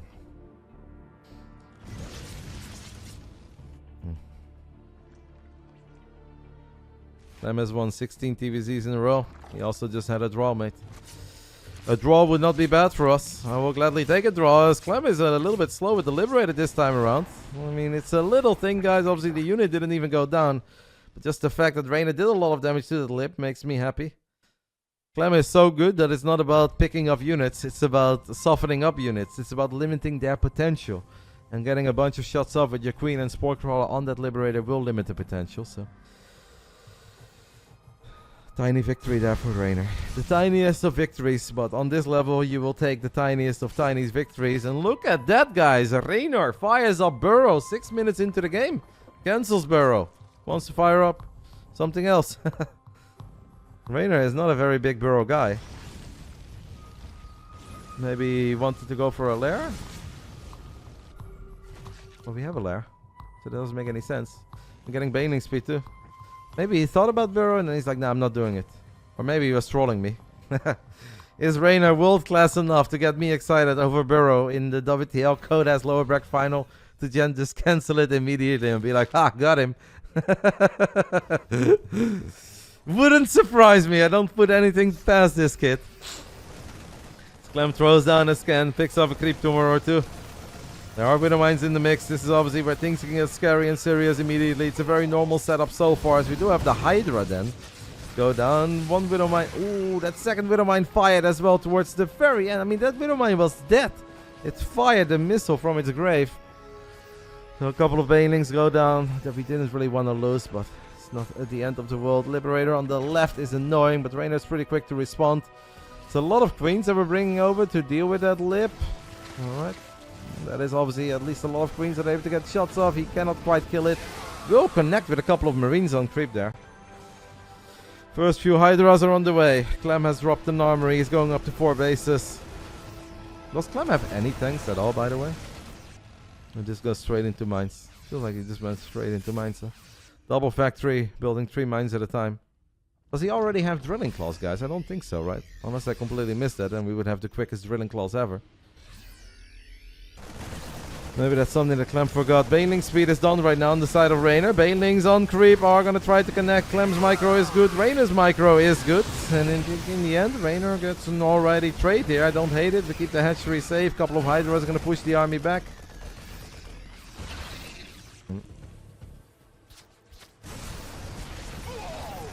One of the Queens gets picked off. Reynor needs a few more units here. He's got a couple of Banelings coming in. Is Clem paying attention? Yes, he is. Clem does not want to gun them down, as there was another fight happening. I do feel that at this point... Okay, Clem is going to fire up Drilling Claws immediately. I was about to say, I feel like he kind of should have had it already. Even +2 attack. Like that armory finished up, what, 30, 40 seconds ago? Gives us a tiny bit of a buffer on Reynor's side. Reynor's on 82 drones, by the way, with a hive on the way. Reynor, Hydra, Lingy. I don't see any Banelings. Does gone down the Widow Mines very quickly. Thank the Lord that we had an Overseer there. Good. As Reynor also collapses on a couple of units on the left side. Seems like a decent amount of terror went down there. The Queens are going to try to buy some time. We don't have an Overseer this time around. There is another Widow Mine here. Widow Mine is going to fire on the Banelings. Reynor just... Oh my goodness. So quick in activating all these Widow Mines. We need some Overseers, mate. There is an Overseer morphing now. Hive halfway done. I don't hate what I see from Reynor so far. Look at that minimap, man. Despite the fact that he's playing against Clem. Clem, who's doing obviously his absolute best to contain the creep, to keep it at bay, to throw down scans. I think Reynor's mechanics have been on point. Kid is sharp, but these Widow Mines are close to firing again. Ooh, this could get scary. Will the Widow Mine fire at the Queen and do friendly fire? No. 6 more Banelings morphing. Reynor's supply block for a split second there. A lot of these Banelings did not finish up. I hope we have a few more Banes somewhere. Good fight here for Clem, I think. But obviously, on creep, things can look very different.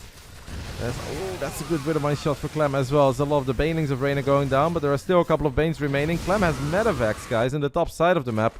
And he's going to unload them. The Hydras are here, though. Reynor is quick, eh? I think Reynor is playing very quick. Obviously, Clem likewise. The play of MVP is not slowing down. It's been a lot of games in a row for Clem. Eventually, some fatigue may kick in as Reynor takes care of both of the Medivacs. That makes his life a little bit easier, because now we can just focus on that army in the center of the map. And we're about to have a tiny upgrade advantage too. Maybe Widowmine shots are pretty good. That's a lot of Lynx dying, but we still have some Hydras and Banes in the mix. Overseers will review all these mines. Look at the creep in the bottom left side as well, guys. Reynor really is making good progress in that regard. Do we have Adreno Glance? I don't think so. He's firing a burrow now. Hive is done. Vipers are on the way. I don't think we have Adreno. Or do we? Did I miss it? Don't think I missed it. I hope that Reynor does not forget. The WTL Observer will let me know. But the other day we watched the game for 15 minutes where the WTL Observer did not realize that there was no extended thermal lens in a Cyan game on Equilibrium. Clem splitting up his army. A lot of forces in the bottom left. A lot of forces in the top right. Off creep, it is so hard for Banelings to connect with units of Clem. Reynor's gonna get a few more Overlords as we land a couple of abducts on Widowmines. Actually, on Medevacs. Why not? Banelings trying to crash in. Banelings getting some connections. Not all that shabby. It's obviously somewhat expensive what Reynor is doing here, but Reynor is on 94 drones. But we're making a lot of links. We need that upgrade. Maybe once he fires up 3-3, he will check. Like maybe Reynor is under a little bit of pressure right now. He spams a Parabomb. Parabomb is doing some damage to the Medevacs. Widowmine friendly fire. That takes out a couple of the units. Ooh, Clem is... So he's everywhere. Clem is everywhere. As Hydras and Banes are going to try to save this hedge. Clem really wants that hedge. Clem will get the hedge. Reynor, however, gets the Liberators and maybe gets a goals there as well. Supplies look good for Reynor. We need our upgrades, mate. We need 3-3. We need Adreno. That is what we need. 3-3 there. +3 melee on the way. +3 carapace on the way. It's looking good for Reynor, but I do get scared, guys, if we forget our very important Hive upgrade. Day 9 in his day, he used to call it the most important upgrade in the game. I wouldn't go that far, but it is very important. Hydras, Lynx, Banes, and Vipers are going to try to make their way. Nice splits by Reynor. Those Widowmine shots were not all that impactful. Can we blow up the Planetary Fortress with a bunch of SCVs to come along with it? We get the SCVs. We get the Planetary. We might get a little more as another Overlord soaks up a Widowmine shot. Parabombs go down. Reynor has money in the bank. Does need to maybe take care of those units on the top side of the map. There are still units on the left as well. Wow, the range of that Widowmine shot. Alrighty then. Oh, we left a couple of burrowed Banelings behind, guys. I like it. Please check your spawning pool, my friend. Reynor did have a game not too long ago where Adreno was rather late, but then he did still get it. And he said, oh, I knew. As he snipes at Medevac, burrowed Banelings! Maybe didn't feel like those were the greatest hits. I think they would have been alright. Obviously, Clem will retreat over that ramp too. 7 more Overlords. Reynor is done with being on the edge of being supply blocked. And every time he loses an Overseer to be supply blocked, units are going to run over the burrowed Banelings. Reynor, oh my Clem, why would you go there? What is that? Why would Clem be on that side of the ramp? That deserved better. Reynor still has money in the bank.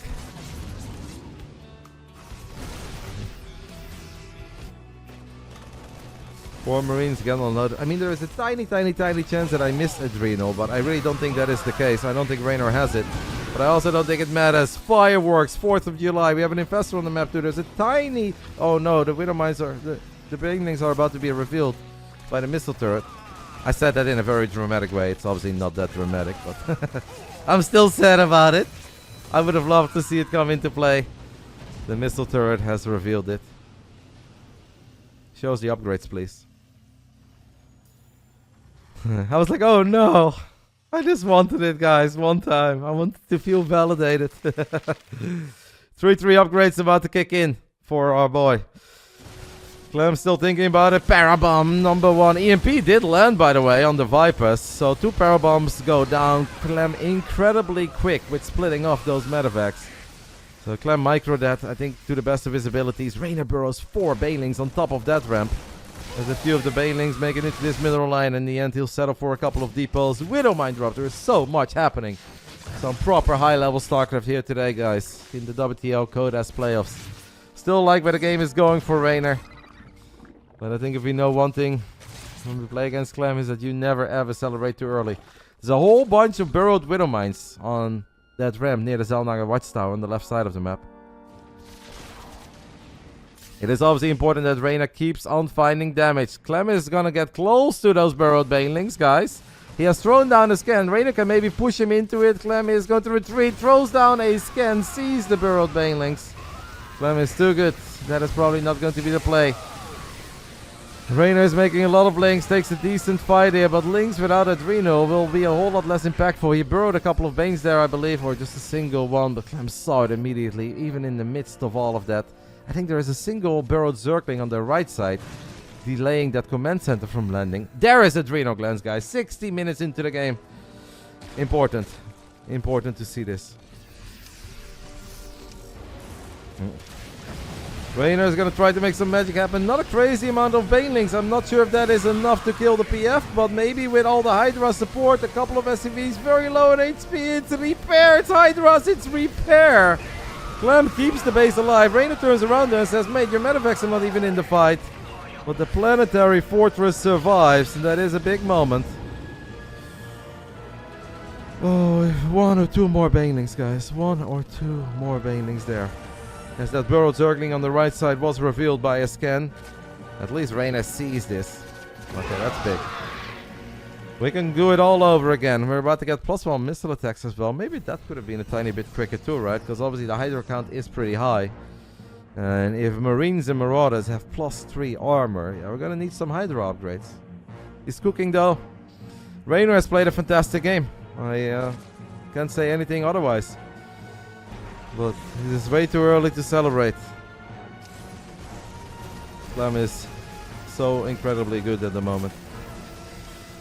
He was good in the COVID era when he won DreamHack after DreamHack, and we were all stunned by how good his TVZ was. Then there was a period where his TVZ slowed down a little bit, and it almost felt that he was better against Protoss, and maybe even against Terran for a bit, than he was against Zerg. But I think it is safe to say that his TVZ is back to new heights, perhaps.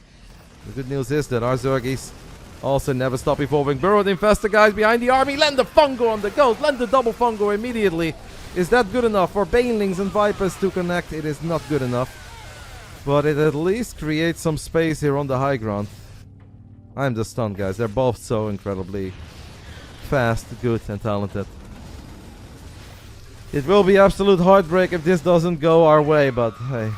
If we don't get it, let it be against this Liquid Clem, because he is so ridiculously good. Ooh, that's a big Widowmine shot in the top right side. Careful though with the Vipers. The Widowmine drop as Reynor shakes his head for the first time in the game. The Widowmine drop rattled him a little, and because of that he lost track of his Vipers. 3 Vipers flying headfirst into the Terran army. The first head tilt we've seen of Reynor throughout the entire game, probably realizing that that was a big moment. He's still in it. Absolutely still in it. What a mistake. Well, of course you're going to see mistakes made. These guys are playing at an incredibly high level, incredibly fast-paced 19-minute game. They are pushing each other to the limit. And when that is happening, yes, you are going to see 1 or 2 big errors as well. It'd be very scary if that would not be the case. Because then I want to check to see if they actually have a pulse or not. Reynor is going to try to make his ramp up this Zelnaga Watchtower one more time. There were Widow Mines, but Reynor did a good job in limiting the damage. There are some drones dying to a Liberator. Bailing count is bloody high this time around, and that should be a dead PF. If this is not a dead PF, there will never be a dead PF. Let's get it. Oh my goodness, Ghost Reaper. In the end, it is good enough. The Hydras are battling, but the Hydras don't have the best upgrades. It is good enough maybe to gun down that final Liberator, as Reynor has spent every single penny he has on that attack. He gets the base, he gets the SCVs, he gets some of the Liberators. Widowmine friendly fire there is nice, but normally when the supplies are this freaking close, you love it more for the Terran than you love it for the Zerg. But that's normally. Perhaps when things apply to Reynor, it's not about what normally applies, as those Widowmine shots were pretty good. Reynor has 11 Hydras on the way. These Hydras have +1 missile attacks. They do have obviously armor. This Clem is very quick to rebuild. Reynor is gonna try to get that base in the bottom left. Hydras is standing in range of the circles. Reynor will get a couple of the libs. Once the other two as well. Doesn't quite get them as he loses a few more drones. A spectacular game of TVZ between these two. Reynor using his Viper energy to get some more. Maybe he can land an abduct. A Zorkling activated the Widowmine shot there on the right. Supplies within 3 or 4 from each other, but those libs. The libs now also getting on top of this very crucial base in the bottom left side. The Widowmine shots here not doing too much. Do we have an overseer? Please, Reynor. You cannot be here without an overseer. We need to take out these mines. If we're losing this many drones, if we're losing this many units, we need to take out the mines. SCVs will go through the meat grinder. No overseer is so sad here, guys. Killing a lot of SCVs, killing a crazy amount of SCVs. The bio is somewhat low on HP. That orbital will fall. Now getting an... Oh my goodness. Reynor continues chasing as he drags the Widowmine shots into the Terran army. 15 drones dying, 21 SCVs dying. Here are the Widowmines. Here is the Overseer. 3 more Infestors on the way. Only 1 supply separating these two God tier video gamers. What on earth are we watching, guys? What a game. An early candidate perhaps for Game of the Year. And it's only 22 minutes, but more has happened in this 22-minute game than in many 35, 40, 50-minute games we see. Ridiculous. On a knife's edge. 48 drones against 32 SCVs. These two kids have given us some absolute bangers in the past, and they're doing it again. Reynor with a tiny abduct. Oh, with another abduct. When is the last time you've seen that? The triple abduct on the Widowmine. Yeah, add that to the list of things that I have never said before in my entire life. As there are still Widow. I mean, this is insane, though. This is absolutely insane. Reynor does lose that base on the left side, though. Medevac is gonna take damage from parabombs. May actually end up dying. They are still so incredibly close to one another. Clem taking out that base and now says, you know what? If you don't want me to have the bottom right side, I'm gonna go ahead and take the bottom left. That might not be the worst thing ever for Reynor, because now you can focus a tiny bit more on defending that base. This one, that is. There's not too many resources left. Maybe the top right is more important. Reynor taking a tiny supply lead. 0 gas income for Reynor. It is indeed a 0 gas income for Reynor. That is scary. We are down to our final 330 gas. Clem, meanwhile, is earning 650 gas. How the hell does Reynor build this many Hydras, guys, when he has 0 gas income? He had a tiny bit of a gas bank. It feels that we are really gonna go for it, but it's never over until it's over. Infestor Fungal! Is that good? I've only had a couple of Veilings. The Fungal is sick. Another Fungal tries to connect, but that Fungal is a little bit too slow. An amazing first Fungal, though. Can Reynor swing to the left, rotate his army, get on top of that base? As he burrows another Infestor, Clem sees it, needs to scan again, will scan again. As the Liberators are keeping that base safe. Now a couple of snipes try to go down, but Reynor lands up ducks on almost every single ghost. It is still such a ridiculously close game. There are some drones dying in the top right. Once again, we are out of Overseers and we have no gas. Guys, we are out of Overseers. We're getting an Overseer. Reynor still has no gas as he's gonna try to go through this very tiny choke point. There are some Liberators making justice rain from above. The supplies are still awfully close. It's Hydras, it's Lynx. It is Liberators, Widowmines, and Marines and Marauders that will reign supreme in the bottom left side. And I believe that was the last game deciding fight. Unless this game has another twist and turn as the drones are going to try to kill a Widowmine. We land a parasitic bomb and another Infestor gets sniped. Reynor needs to win this game basically with Zerglings at this point. Lings and Lings only.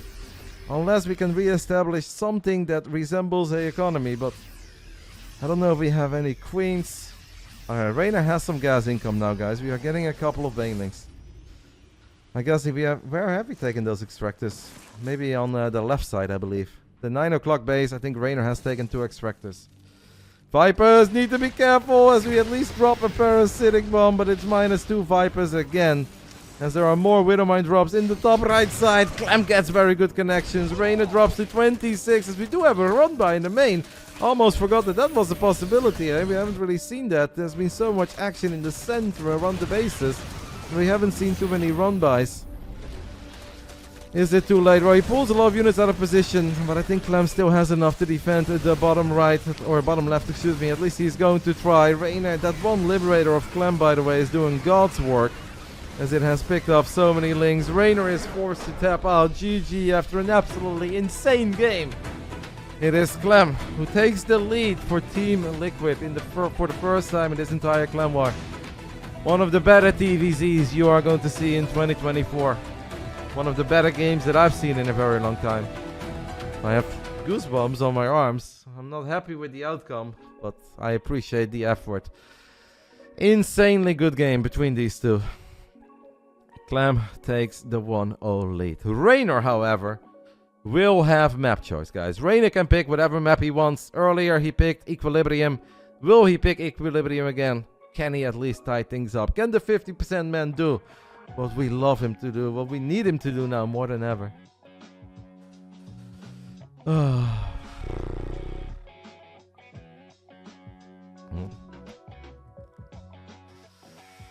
Yuna, Trigger, and me following the game. This is obviously from a little while ago. I think at this point I was still casting. See that the boys are very into it as well. Reynor needs to win. Reynor must win this game. If Reynor does not win this game, then Team Liquid will advance into the grand finals. I have no idea how you can say something like that, you Loppy, after the game you just saw. You are witnessing one of the better TVZs you're going to see throughout the entire year. One of the better TVZs that we have seen in the last 2 or 3 years. And you just casually hit us with the, has Reynor lost his edge? Man plays an absolutely stunning, amazing game. Goes toe for 25 minutes. Was so close to doing it. If only we would have been able to take out that planetary in the center. And you just casually hit us with the, has Reynor lost his edge? That's crazy, mate. That you can look at a game like that and that is the conclusion that you come to.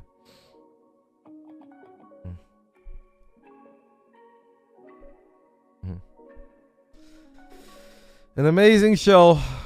It's not over yet. I think the gamers need a second after that game. I need a second. I'll be right back, guys. I can't. I'm gonna go ahead and take a time. No, we don't need to take a break. It is 33 minutes past the hour. I'm safe, I think. I'll be right back. Oh. Come on! Come on, mate. Ooh.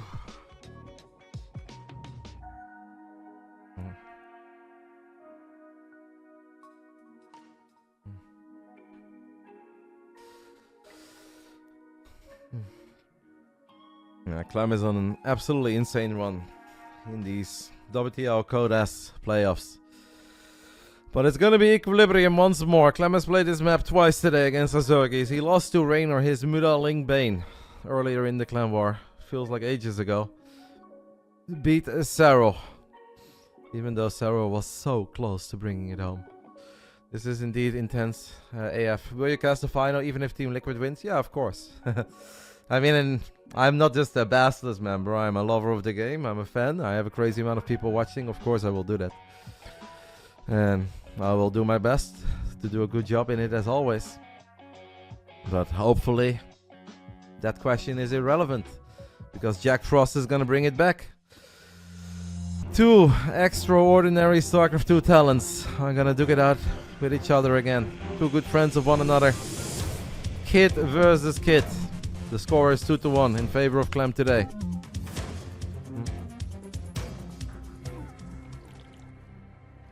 Let's do it. A must-win game for us. Round 2. Fight! Top left side of Equilibrium, we are looking at the main base of Basilisk Reynor, the Italian stallion who's going to try to send it to an ace match against this man in the top right side, keeping the SCVs at home where they belong. We are looking at the main base of the guy that everyone is talking about for all the right reasons, Liquid Clem. We all believe that you should play the ace match. Nobody actually believes that I should play the ace match. I know that would be very entertaining for you guys, but I hope you know that I would actually have a heart attack. Probably drop into cardiac arrest, and that may be the very last that you guys ever see of me. I am not built for that stuff. I was a competitive video gamer in my days. I had a couple stressful series in my Warcraft 3 days, traveling to international tournaments, playing against Grubby, Moon, Sky, Todd, all of it. I am not about that life anymore in my 30s. I love watching. I appreciate the skill that these guys have. No. I'll keep it at the casual show match here and there and a little bit of ladder action, if that's alright. We need our 50-50 man more than ever. I think he played amazing though. I think he got a tiny bit unlucky at that planetary in the center. I think if he takes out that planetary, guys, with all those Banes, Hydras and Lynx, I think he would have won. Of course, we had a Viper moment or two. One big one, the other one kind of big, with two Vipers on the bottom left side of the map, but it's alright. Roddy looks nervous. I am nervous. Tables have turned. Liquid had to win 4 games in a row. They won 4 games in a row. Now we have to win.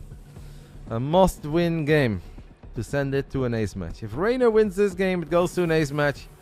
And it does not take a rocket scientist to figure out that that would be Serral versus Cure.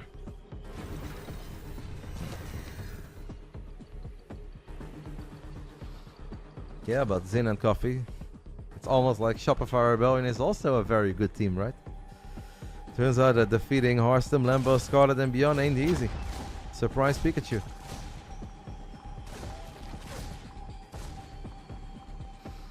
They can already give that one to him, Bottom Beach. It does not matter what happens in this game or the next game or in the grand finals. I think playoff MVP belongs to Clem. I think that is a wrap. Whether Liquid wins it all, wins this Clem war, or gets eliminated here, I think that does not matter. Playoff MVP belongs to Clem. It's a heroic effort by the Frenchman. No one is going to take that away from him.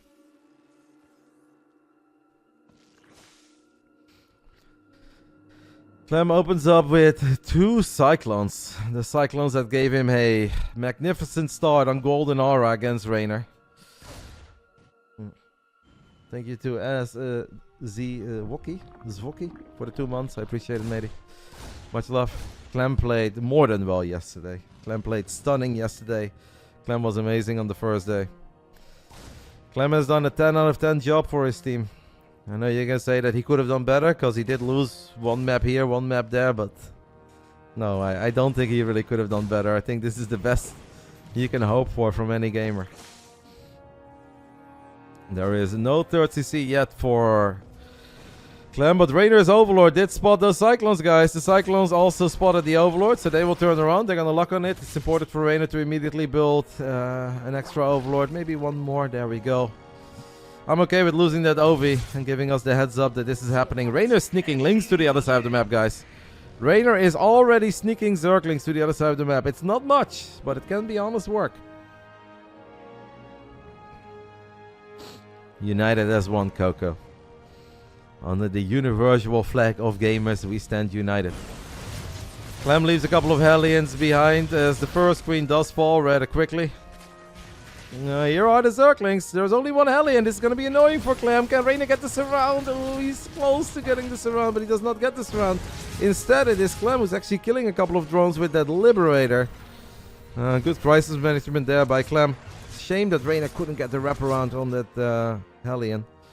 This Lib is being annoying. A lot of lost mining time, and obviously Clem wouldn't be Clem if he doesn't try to find success in the center as well. But keep in mind that the 3rd command center of Clem is a lot later than what it normally is. Careful, Reynor. Okay. Alright, I think we can kill this Lib now, right? We might lose the queen. No, we don't lose the queen. We lose the drone. We'll take that. I'd rather lose the drone than the queen. Liberator dies. Whew. It's first unit that Clem has lost. Yeah, 3rd CC is obviously finishing up. But what I meant is that it's a little bit later than it could be with many other builds. So Clem finding a tiny bit of damage is not as catastrophic as it otherwise could be. Reynor drops double evolution chamber, fires up +1 carapace. Obviously we expect +1 melee here too, since we haven't seen a roach warn. He's not showing us any signs that he wants to play roaches. Thank you guys, by the way. I feel overall for the crazy amount of people that we've had tuning in. Chat has been very civilized. You guys have been very respectful to the players. Creating good vibes. Don't say it often, but sometimes Twitch chat deserves a tiny shout out as well. Little round of applause for Twitch chat. I think you guys are on your best behavior. Reynor has worked on the rocks. Don't rile them up, I won't. Well, we can let them know that they are appreciated. Doesn't happen every day, but thousands of us here enjoying Starcraft, and 99.9% has been sweet, positive, respectful. As Reynor surrounds one of the cyclones, second cyclone does live, but the queens are on the edge. Turn around and snipe that cyclone. Ay, ay, ay. He tried, but Clem too quick. That is correct, Synapse. That is correct. Very little, Van Rooflu. Very little, mate. Now, obviously, if Clem does win this game, I expect the floodgates to be open, but... You speak softly, but carry a big Twitch banhammer. I don't even know if any... I think one guy got banned by one of my mods today. We're 4 hours in, and I believe one guy got banned. But it's a pretty good track record when you have thousands of viewers. After 4 hours, one person. As Clem is here, throws down the scan, gets on the edge of this base, takes out a couple of queens immediately. This could get scary as we don't have Bailing speed yet, but the links around the link engagement is pretty good. Clem does still take the supply lead. And now we obviously have to deal with this drop in the main. The link count isn't that high. Thank the Lord that this is equilibrium and it's a very large map. Reynor needs to cancel this macro hedge. We'll cancel the macro hedge. As another queen gets picked off. It is starting to add up, guys. This is a pretty strong early game as Clem unloads the Marines on the edge of the main. He thinks that this is a fight that he should take. He has 1-1 upgrades. Reynor is a little bit late on the +1 melee, eh? He started Carapace way before melee. The mega base now under a bit of pressure. Oh, he sent the drones, but he didn't send them all that far away. Fortunately, it's only 4 drones dying so far. All still somewhat acceptable damage, but if we end up losing more drones, Clem is really kicking this into overdrive. The kit is everywhere at once. Oh. Reynor is going to have a hard time keeping this together. He had a Spire on the way, but I think Spire is done. Okay, the Spire is done. The Mutas will obviously make his life easier, but the Mutas are not that great in the straight-up fight. I kind of feel that the next 90 seconds are going to be the scariest 90 seconds for a very long time. Overlords will keep vision of that army, but this is a big army. We might actually have to sacrifice a base if we don't have the right amount of Banelings. Clem guns down 2 Banelings immediately. Widowmine shot and the Zerglings is massive. The second one is pretty good as well. There is a Spore Crawler on the edge of the main. Clem is playing as he is possessed. That's the only way to describe this performance today, yesterday, the day before, as the Marines have unloaded in the main base. Lings and Mutas have a hard time. The Bailing connections are not great. Reynor is in trouble. Reynor is under a lot of pressure, but he's kind of hanging in there a tiny bit. But look at the minimap. Clem is just grabbing everything he has right now. He is rallying everything to the other side of the map. Reynor needs a couple of magical Bailing connections on creep. We don't need too many Banes to survive. With the Mutas we can shut down. If Reynor still keeps this together, I'll be so proud. I'll be so happy. I'll be so relieved. +2 Carapace is somewhat close to finishing up. I think we have to sacrifice a base. And as painful as it is, I'd rather lose a base than lose the game. Widowmine on barrel, obviously. It's Clem. At least it doesn't fire again. Clem's supply is skyrocketing as he's going up to 4 bases. The Muta count is climbing. +2 attack is about to kick in, but at least Reynor will have +2 Carapace. Reynor doesn't have a crazy amount of battle units out here. Does snipe one of the Medevacs. There are some Widowmines here. First Widowmine shot wasn't that sick. The second one is a bit better. Reynor wants to chase all the way into the center of the map. And you know what? It's kind of working, as Clem didn't really have his reinforcements all that close. But Reynor does lose a lot. There is even a drone or 2 in the mix. Oh, I don't know. Reynor, stop, mate. He has so much. He has so much. Look at the amount of Widowmines that Clem has here. As Reynor just caught a glimpse of that army and he realizes that he is in a serious trouble. No, the queens are now move commanding towards the front. They have a lot of energy. The good news is they have a lot of energy. They can buy time. Reynor needs a Banes and he needs a lot of them. Maybe we need some friendly fire of the Widowmines. It will take a minor miracle to survive. Reynor is capable of giving us miracles. This is not a Baneling does get sniped off. The supplies are heavily in favor of Clem. As Clem is going to stand his ground and fight. And he guns down every single Baneling. And I am afraid that is it. Liquid Clem gets the job done for Team Liquid and sends them into the grand finals. Oh, the WTL code S. Ay, ay, ay. Heartbreak. That is heartbreak. We were so close in so many moments. That is heartbreak. Clem does all of it. An absolutely legendary performance, obviously, by Clem. Nothing but love and respect for this heroic effort that the Frenchman has put up here. One of the most insane performances that I think I've ever seen in a team league. We had team leagues in the very beginning of Starcraft. They were gone for a bit. WTL came back. And obviously throughout history we've had a lot of great performances by individuals. But I don't know if any of them has ever been bigger than this one. Clem single-handedly sends Team Liquid into the grand final.